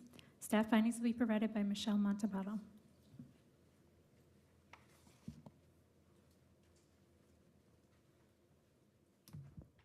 Good morning. I'm Michelle from Development Services. The applicant is requesting a variance to the required front yard setback to accommodate an existing swimming pool with no enclosure. The site is zoned in a plan development 790098. Per LDC section 61194C2, for corner lots, pools surrounding decking and below ground mechanical equipment shall be permitted within one front yard, which functions as a side yard, provided they are located no more than 10 feet into the required front yard as measured from the rear line of the front yard. The subject site's PD requires a front yard setback of 20 feet. The applicant requests a variance of 4 feet to allow a 6-foot front yard swimming pool setback. The eastern yard along Hillsborough Road where the pool occupies would function as a side yard. Our staff findings, the building permit for the in-ground swimming pool is currently in review. Let me know if you have any questions. Okay, I do. So it's an existing swimming pool? Yes, in the aerials you can see that it is existing, yes. And there was a building permit apparently issued for it? It's in process. It's been in process since 2021. From the aerials, it looks like the pool was put in 2021. You'll have to ask the applicant to confirm that. Okay, but so then as far as staff knows, it's permitted swimming pool that was built and then it was discovered that it encroaches? The building permit was never approved. It's still in process. Okay. All right, thank you. Applicant. Hi, Francisco Otero Cosio, 13014 North Del Mabry Highway. Yes, the situation here was the property owner is here, if you have any questions for him, but the original situation was he hired a contractor, and the contractor, under his understanding, acquired a permit. The construction started, they dug the hole for the pool, called the first inspection, and then the inspector realized that it was the incorrect permit for the pool. And Incorrect how? it was a miscellaneous permit, which it was at the time, it was a miscellaneous permit. And I guess the owner could probably explain better than I can that part of this process. Okay, if the owner would come up then? Yes. And state your name and address first, please. Otto Fernandez, 8910 Plum Grove Court, Tampa, Florida. So like he said, the first permit was granted, but I guess they made a mistake. Then they found the mistake at the time when they asked for the first inspection. But the first inspection, everything, the hole was dug, it's rebarred, and then there's the risk of rain, and then everything can cave in and start getting closer to the house. At this point, he asked me if we could shoot the concrete and then get the permit corrected after. And then he applied for the second one, which is the one that they're referring to, which is correctly, and then I guess there's some other issues that. Okay, speak into the microphone. We need to hear you. Just some questions for you too, please, sir. So when was, approximately when was that the permit was granted and the hole was dug? April 21, I believe. Okay, 2021 approximately? Yes. Yes, ma'am. And then I asked, obviously for some kind of proof. I got half the original plans at home. I didn't bring them. Okay. Your contractor then, I guess it's your understanding that the incorrect type of permit was granted? Yes, I think it was a general permit versus a miscellaneous, as Okay. it should have been. This is how he explained it to me. Okay, and then I believe you said that hard rains came and the hole was getting closer to your house? Yes, And the contractor then wanted to go ahead and install the concrete to prevent that from happening more? yes, ma'am.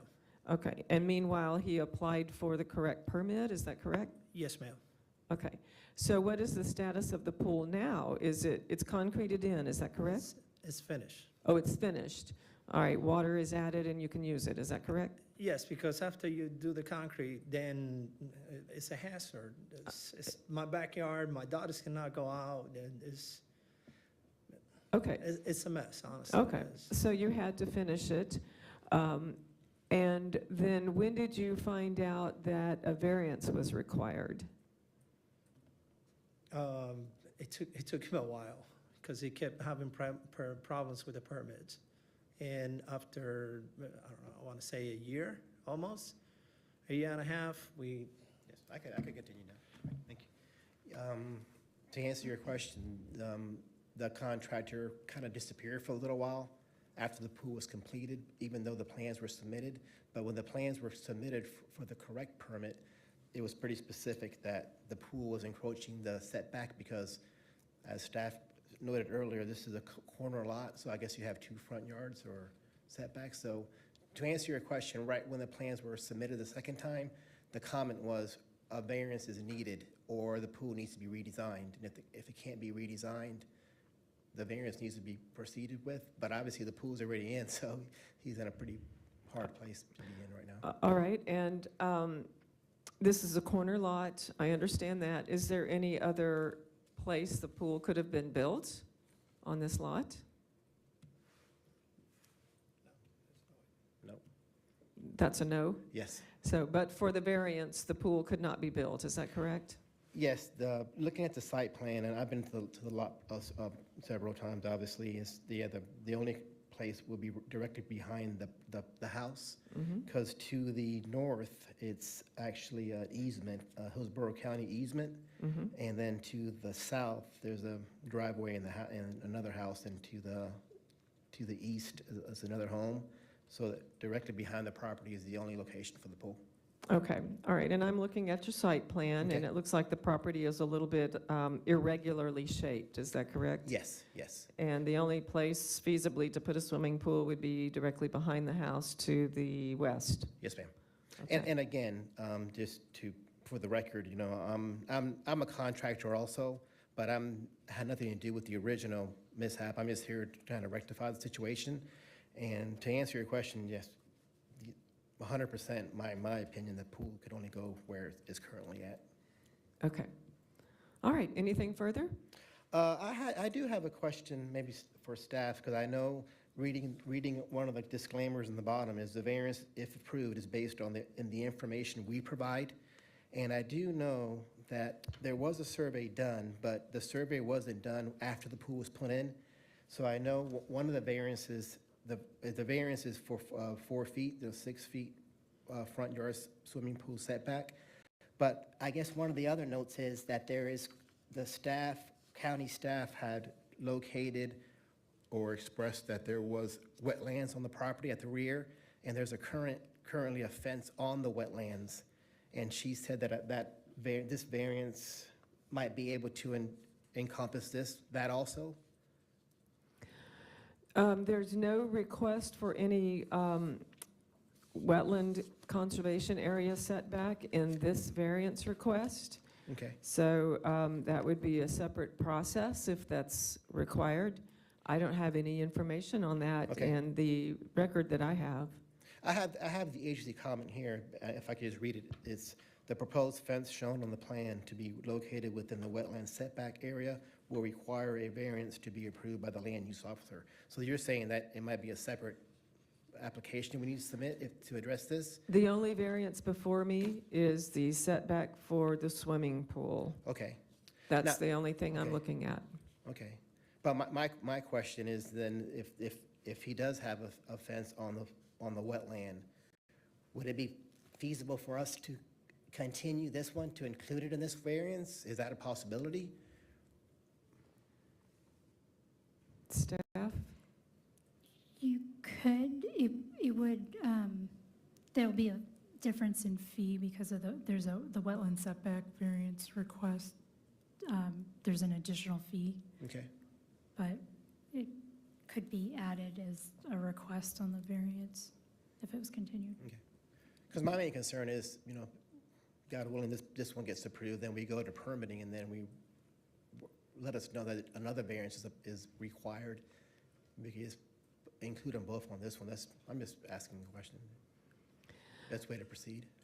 I defer to Ms. Marshall on that because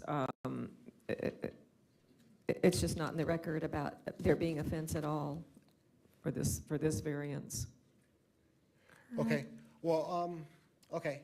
Then basically, we could definitely remove the fence actually then, if it is encroaching on a wetland. But- Okay. I'm not I'll just looking at ask you a that, question. so- Okay. All right, so we want to proceed with this petition then for the setback? And- Okay. Okay, and we're done. All right. Thank you very much for that. Be sure and both of you sign in. All right. Is there anyone here or online who wishes to speak in support of this application? Not hearing anyone. Is there anyone here or online who wishes to speak in opposition to this application? All right. Not hearing anyone. Development Services, anything further? Just want to clarify on the record so you have the number as well. There was it does look like there was a residential building trade permit, which I believe is the incorrect permit that was referenced. That number is HC-BTR-21-001-0855. I'm not too familiar with the two different types. It looks like that type of permit didn't have all of the required reviewers that it should have. And then that subsequently that commercial or residential miscellaneous permit was applied for. Okay, so the permit number that you just recited, is that was the incorrect permit? Correct. Okay, and the permit number that is in the staff report. That's the permit now under review, right? Yes. Okay, thank you. All right. Applicant, anything further? Nope, and just to reiterate, there is a current new correct permit application processing, so. All right. We're on the right track, I think. All right, very Right, good, thank you. That closes the hearing on variance 23-1039.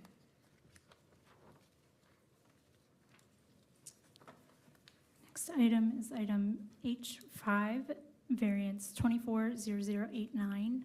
The applicant is Rue Project Management Group, LLC, Ruth Londano. The request is a variance to lot development standards, variance to accessory dwelling standards, and variance to fence requirements. Staff findings will be provided by Camille Crota.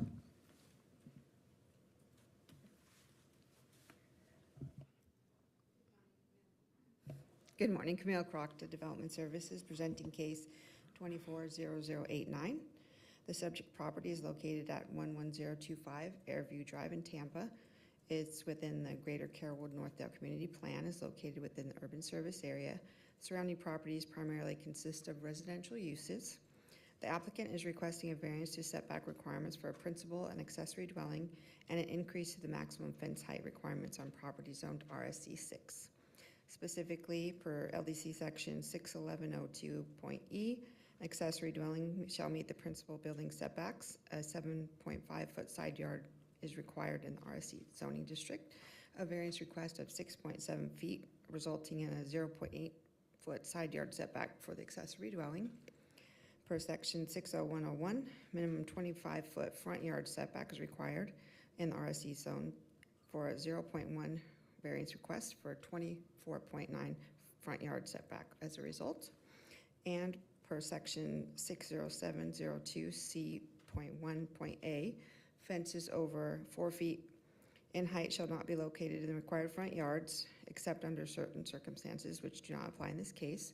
The variance request is for 2 feet, resulting in 6-foot high fence in the front yard, which is functioning as a side yard. Under findings, a stop work order was issued on September 18th for a failure to permit the accessory structure. And this concludes my staff report. All right, thank you. Applicant?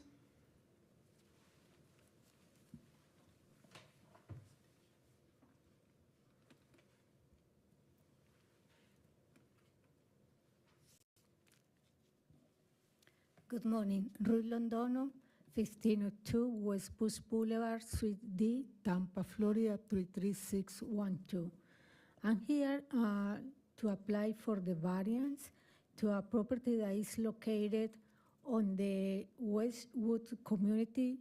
The current zoning district is residential, single-family, conventional 6.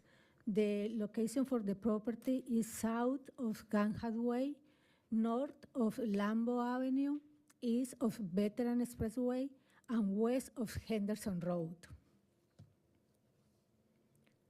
The history for the property is the owner, that is Guillermina Prieto Bravo. She got the property on April 28, 2023. The principal dwelling is owner occupied. And I have emphasis on this one because one of the requirements for the accessory dwelling is that the principal dwelling must to be occupied by the owner. The owner bought this property, but she built an additional building structure without permit on the north side of the property. She got the notice of violation for the building without permit, and she submitted the CEDOS plan to get the permit like a couple weeks ago, months ago. The survey showed that the setbacks do not meet the requirements. The intention is to provide her mother a place to live, like independence he wants to be. This is the site plan.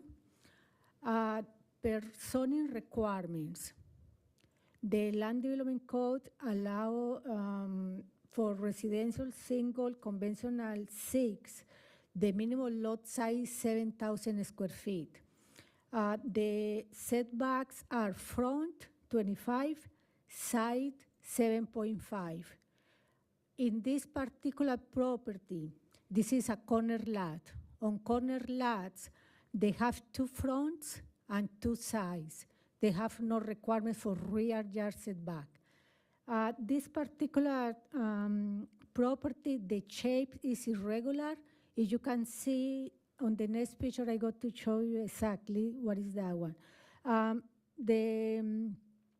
For the accessory dwelling standard under Land Development Code section 61102, the letter E, that's accept the requirements for accessory dwelling, but they need to meet the primary setbacks. The first variance that we are requesting is to increase, to reduce the required side yard from 7.5 to 0.8. This is, like I said before, this is a irregular shape for the property lines. You can see on the circle, like loop, that corner is not go to a straight like rectangular property. That means that the owner for the next property, I think that I assume that he put the fence, taking that point on the north side, on the northeast, on the west side, west corner, and he placed the fence to the front. That means that they have more than that is required to put the fence on the property line, but that is okay. That is something that I want that you pay attention to this one. Okay, we are requesting the setback to the side because when they build the property, the accessory dwelling, that was really close to the boundary line. That is like 0.8 on the front, on the corner that you are seeing. On the more closer point is 0.8. The other end from the accessory dwelling is 4.3, but we need to request the setback for the closer point from the boundary line. The next variance that we are requesting is from the principal dwelling. The principal dwelling was built on 1983, but maybe they have a mistake from construction. You can see that the principal dwelling, that area is the garage. You can see that one corner is 24.9 and the other corner is 25.4. The 25.4 is okay. They meet the front setback, but the other corner, that is less than 25. That is the reason that we want to reduce the front setback for principal dwelling from 25 to 24.9. The number 3 variance is the fence. This is a corner lot. On the corner lot requirements, they say that on the 25 setback, they can have a fence, but the only height is, the maximum height is 4 feet. They have this one like 6 foot height, and that is the reason we are requesting on the front yard the acting like size to increase the fence from 4 to 6. The accessory dwelling, the owner pulled a permit back on, I think that was November 16. They pulled a permit to bring in code the accessory dwelling. But this one is right now on holding. This is waiting for client replay because they don't meet the requirement setbacks. The the permit building is AC BLD 2300546637. Right now, the permit is on hold until the variants have the result. If you approve this one, this got to be allowed to the accessory dwelling and also meet the setback for the principal dwelling and keep in place the 6-foot high fence at front yard acting like front side yard. If you have any question? Just about the accessory dwelling. And so your testimony was then that the property owner acquired this, the subject property, and then started building the accessory dwelling without a permit. Is that correct? That's correct. Okay.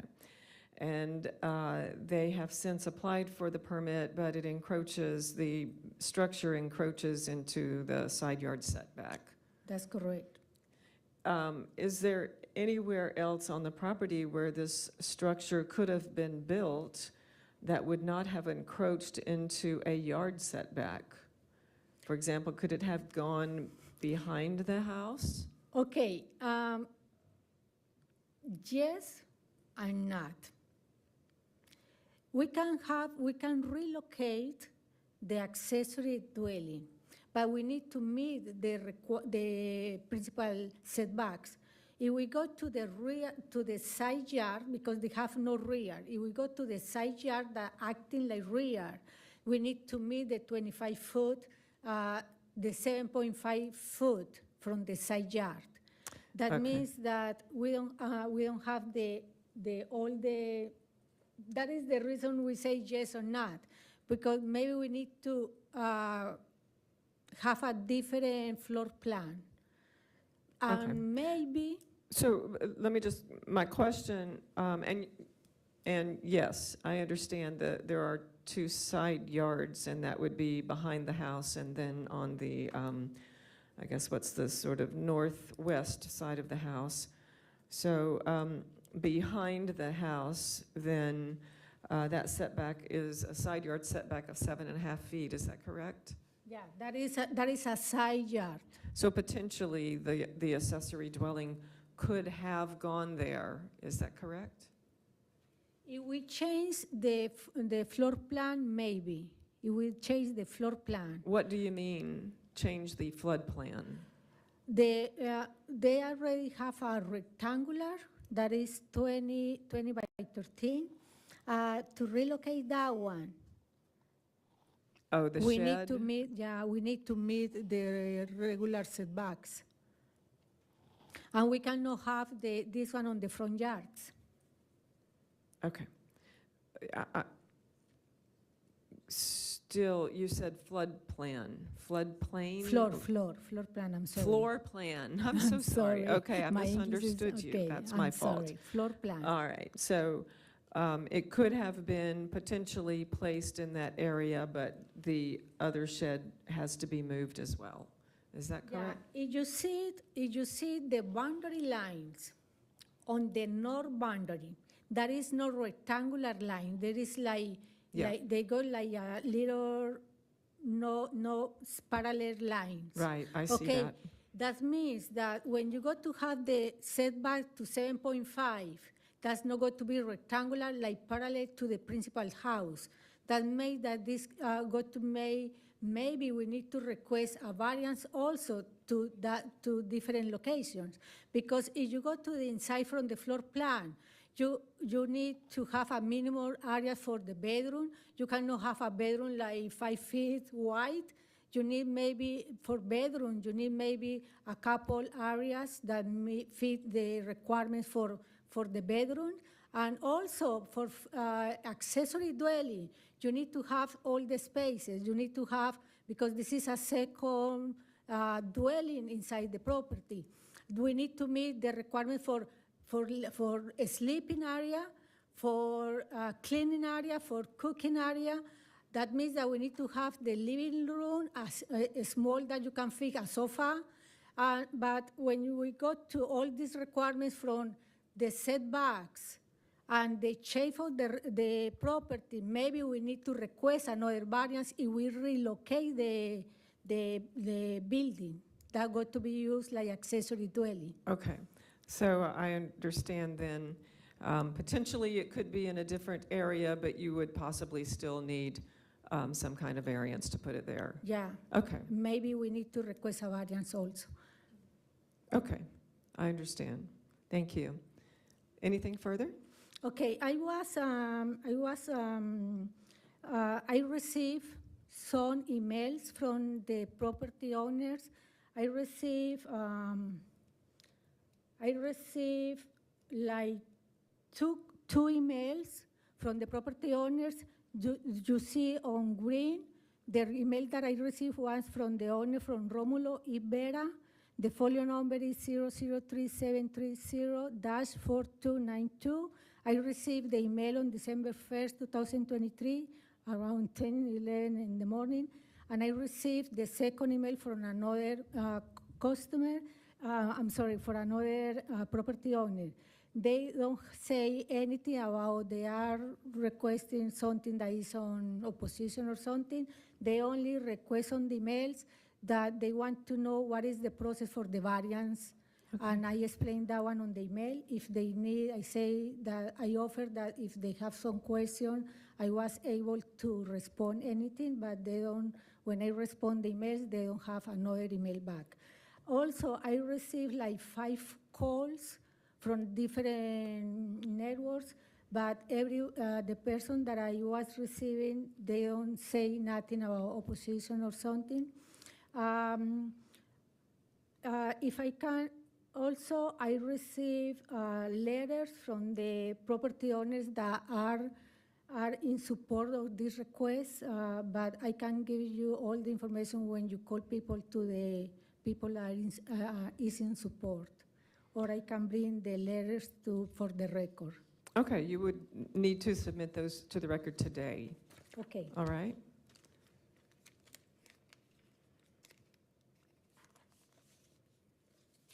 You need the emails that I receive also, or no? Or just the If you letter would in like to support? submit them, yes, and I will review them. Okay, thank you so much. Thank you. All right, is there anyone here or online who wishes to speak in support of this application? Do not hear anyone. Is there anyone here or online who wishes to speak in opposition to this application? All right, do not hear anyone. Development Services, anything further? Nothing further. All right, thank you. Applicant, anything further? Ms. Lindano, did you have anything further to add?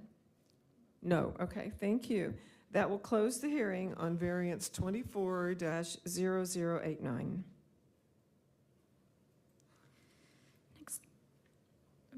Next item is H6, variance 24-0118. The applicant is Michelle and Ryan Harrell. The request is a variance to lot development standards. Staff findings will be provided by Chris Granlenard.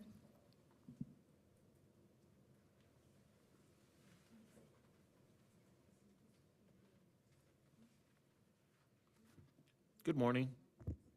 Chris Granlenard, planner with Development Services. Here to present variance application 24-0118. The applicant is requesting a height and setback variances to accommodate a proposed rock wall climbing competition facility.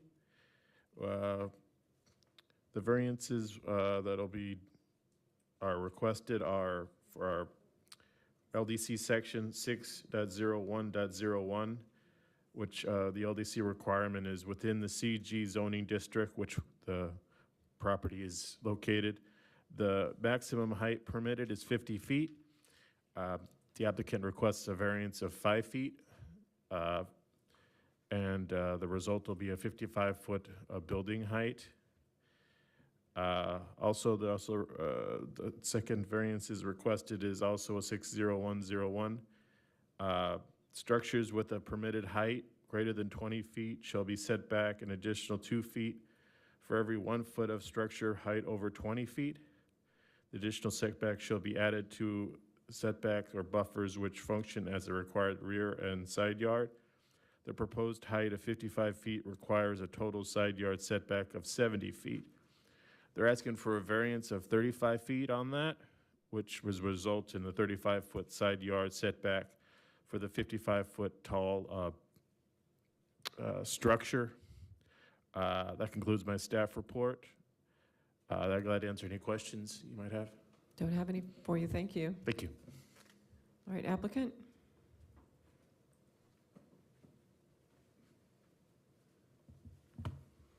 Good morning. My name is Darren Asdell, architect for the and representative for the applicant. Address is 6010 Balcones Drive, Austin, Texas. I'm here to represent the applicant, who is here to answer questions as well. This particular property is within the CG zoning district, which does have a limitation on height of 50 feet. The property or the proposed building for this site is a Olympic style or Olympic qualifying facility for training. And it's open to the community. It's something this community doesn't have, certainly at this level. In fact, there is nothing in the state of Florida that does have that ability to do that, to train at that level. So we've looked at several sites in this location, in this community, and we're unable to find infill sites to fit this. The property is located, it's only two neighbors, our Southwest Florida Water Management District. The canal is on the west side, and to the south is also Southwest Florida Water Management District, which is in the floodway. So neither site is buildable, so it seemed like this would be an excellent site for those adjacencies for that additional 5 feet to exist. The second variance that's been requested is really due also to the height. When you go to 55 feet, then you also have to move your building back much further. And again, that variance has been requested for the west side of the property, which is Southwest Florida Water Management District. We think this particular use which isn't in question, it's allowed for this area, but this height is inconsequential to the development of the property. And I'm here to answer questions. Okay, what is on the, I guess it would be the east side abutting the property? Is that a road? Yeah, the east side is Jefferson. It's a non-arterial road. And to the north is Fowler Avenue, which is an arterial road. Okay, I see.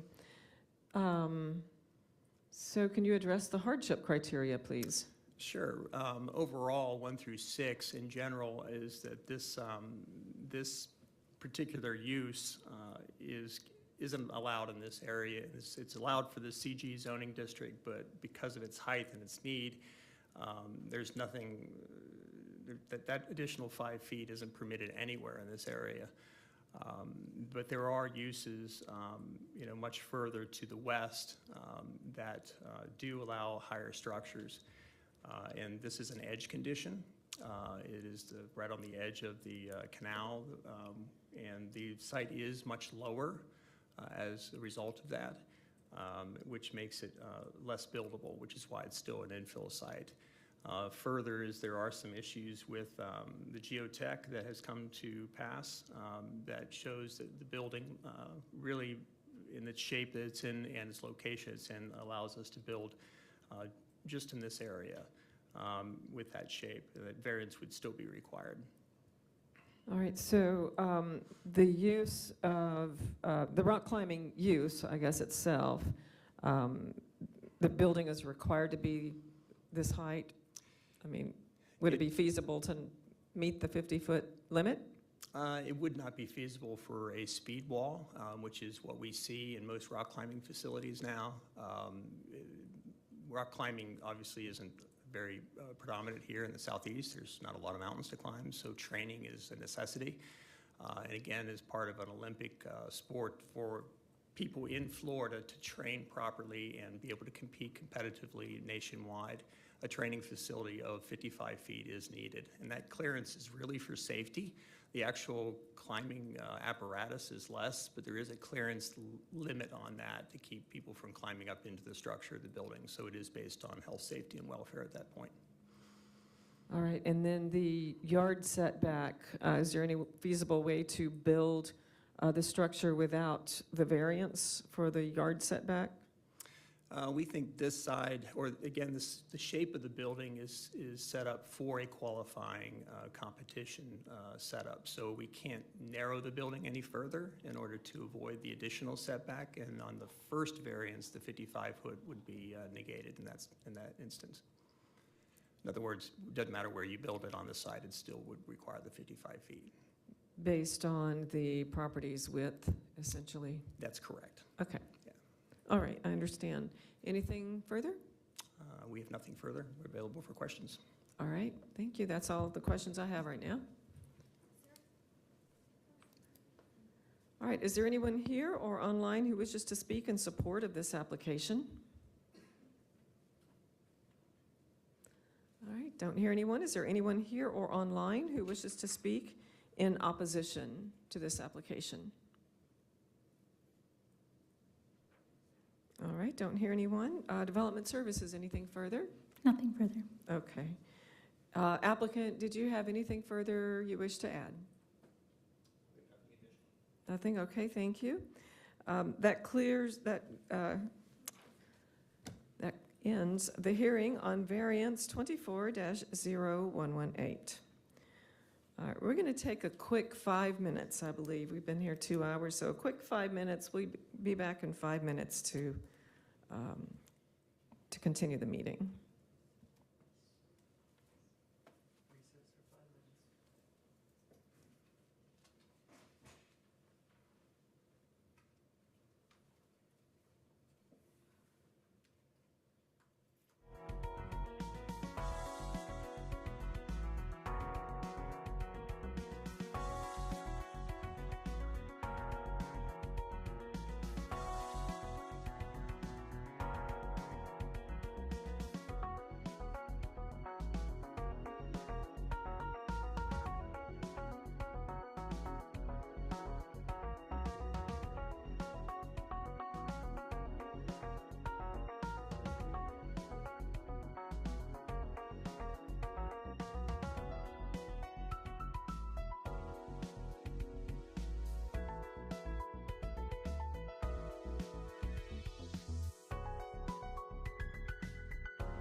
Well, we're going to reconvene the December 19th, 2023 Land Use Hearing Officer meeting.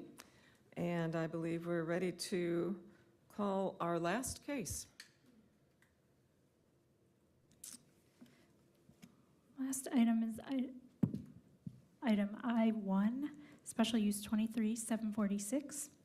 The applicant is the Diocese of St. Petersburg Incorporated. The request is a special use for a school. Staff findings will be provided by Camille Krakta after presentation by the applicant, and Planning Commission findings will be presented by Jillian Massey. Thank you. Applicant?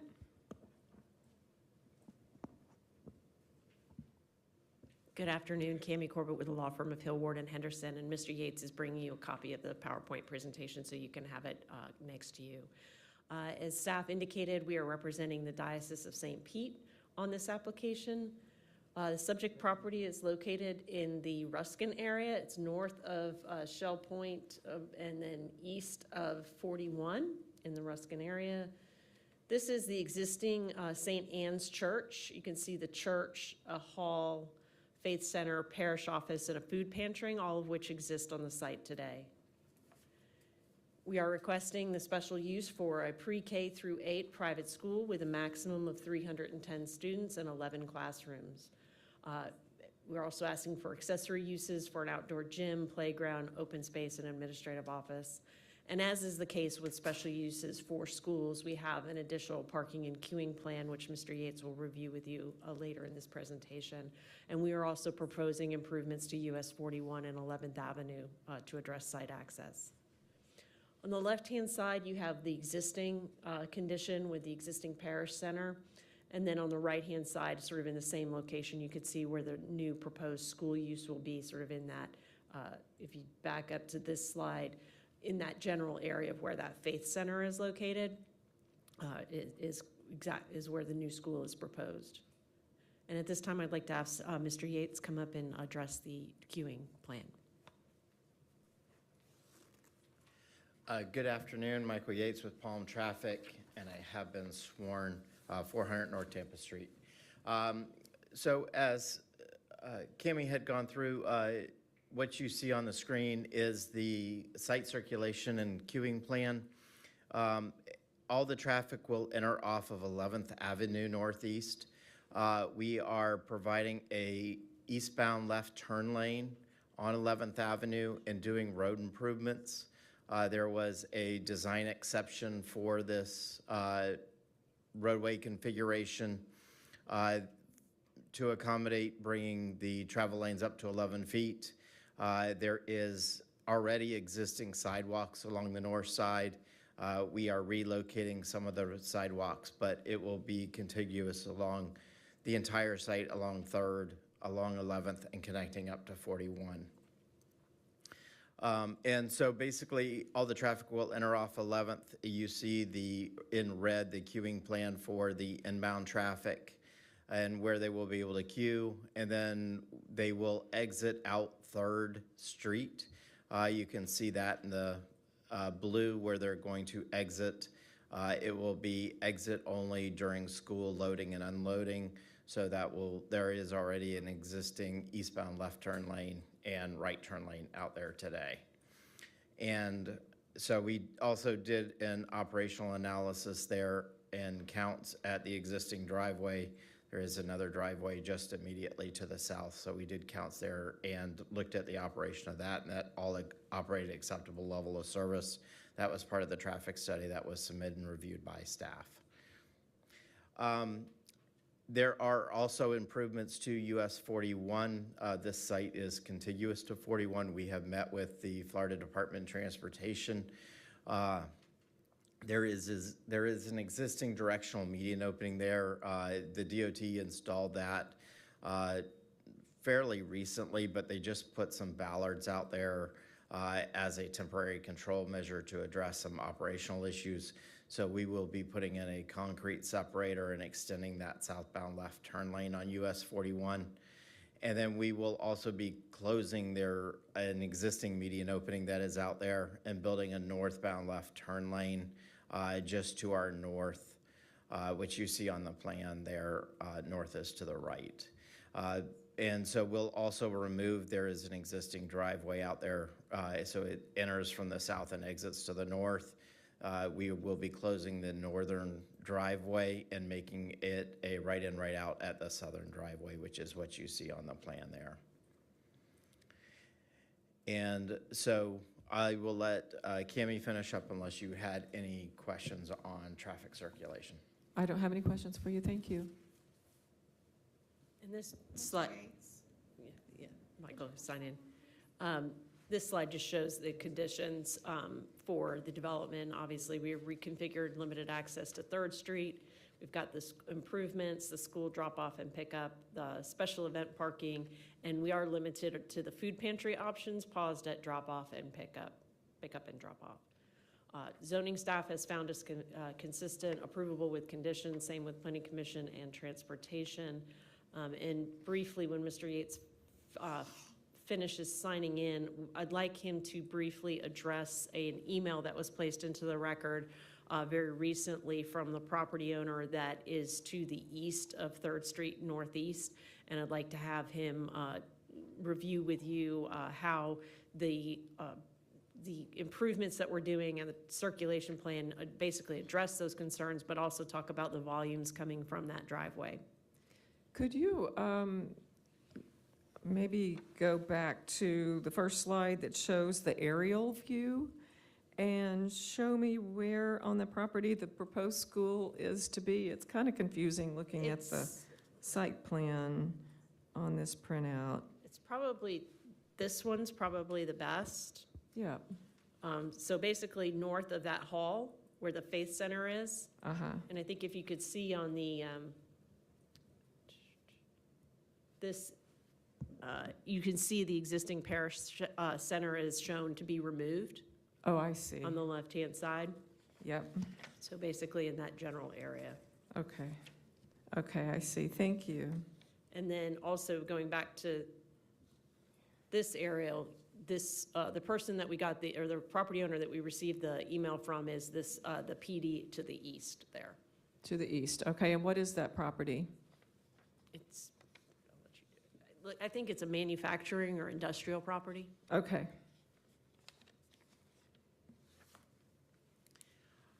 Again, Michael Yates with Palm Traffic. Yeah, it is some type of industrial use that has both vehicular and trucks using the driveway. And you can see that our driveway is just slightly offset from that driveway, just immediately to the north from their middle driveway. They also have a driveway. And as I alluded to in my testimony, that we did do counts of that driveway. It was very minor traffic. I'll read the numbers to you, but we put them up on the screen. We had basically one inbound trip.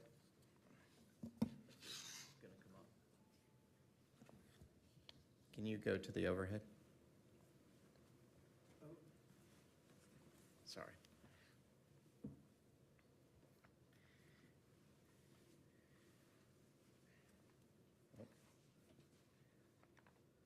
I don't know if it can be very well seen, but basically we had one inbound trip in the morning and 2 inbound trips from the south in the morning as well, and then 1 outbound trip, so very minor volumes coming in and out of that driveway.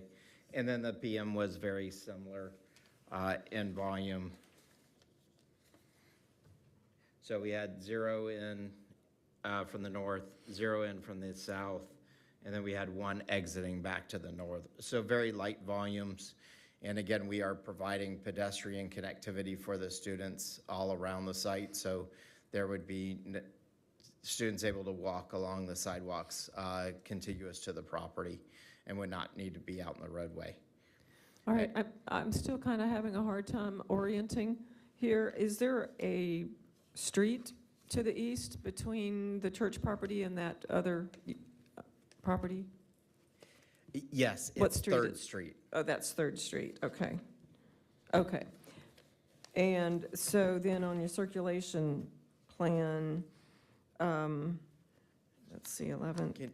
you have outbound there at the north side, right? Yeah, can you see the aerial that's on the overhead? Yeah. So, sorry, this is the use over here. They have a driveway to the south, a driveway in the middle, and a driveway to the north. This is our driveway here that is there today. That will be what is the outbound movement during loading and unloading. There will be no one entering that driveway during those times. So it will be only people leaving the site during that time. And the volumes are extremely light on 3rd Avenue or on 3rd Street. And so we documented what the volumes were and what the operations would be during peak times. And to further evaluate a worst case scenario, the existing food pantry, we added the trips to that, even though they will not operate during the same time. So it was definitely an overestimate of what the traffic would be, just to evaluate a worst case, just so it was clearly demonstrated that it would operate at acceptable level of service. So then, in your opinion, would the potential traffic from the school or other activities on the school not have any adverse impacts to that property owner to the east? That is correct. That is Okay. our testimony, and that was what we documented in our traffic study. Okay, thank you.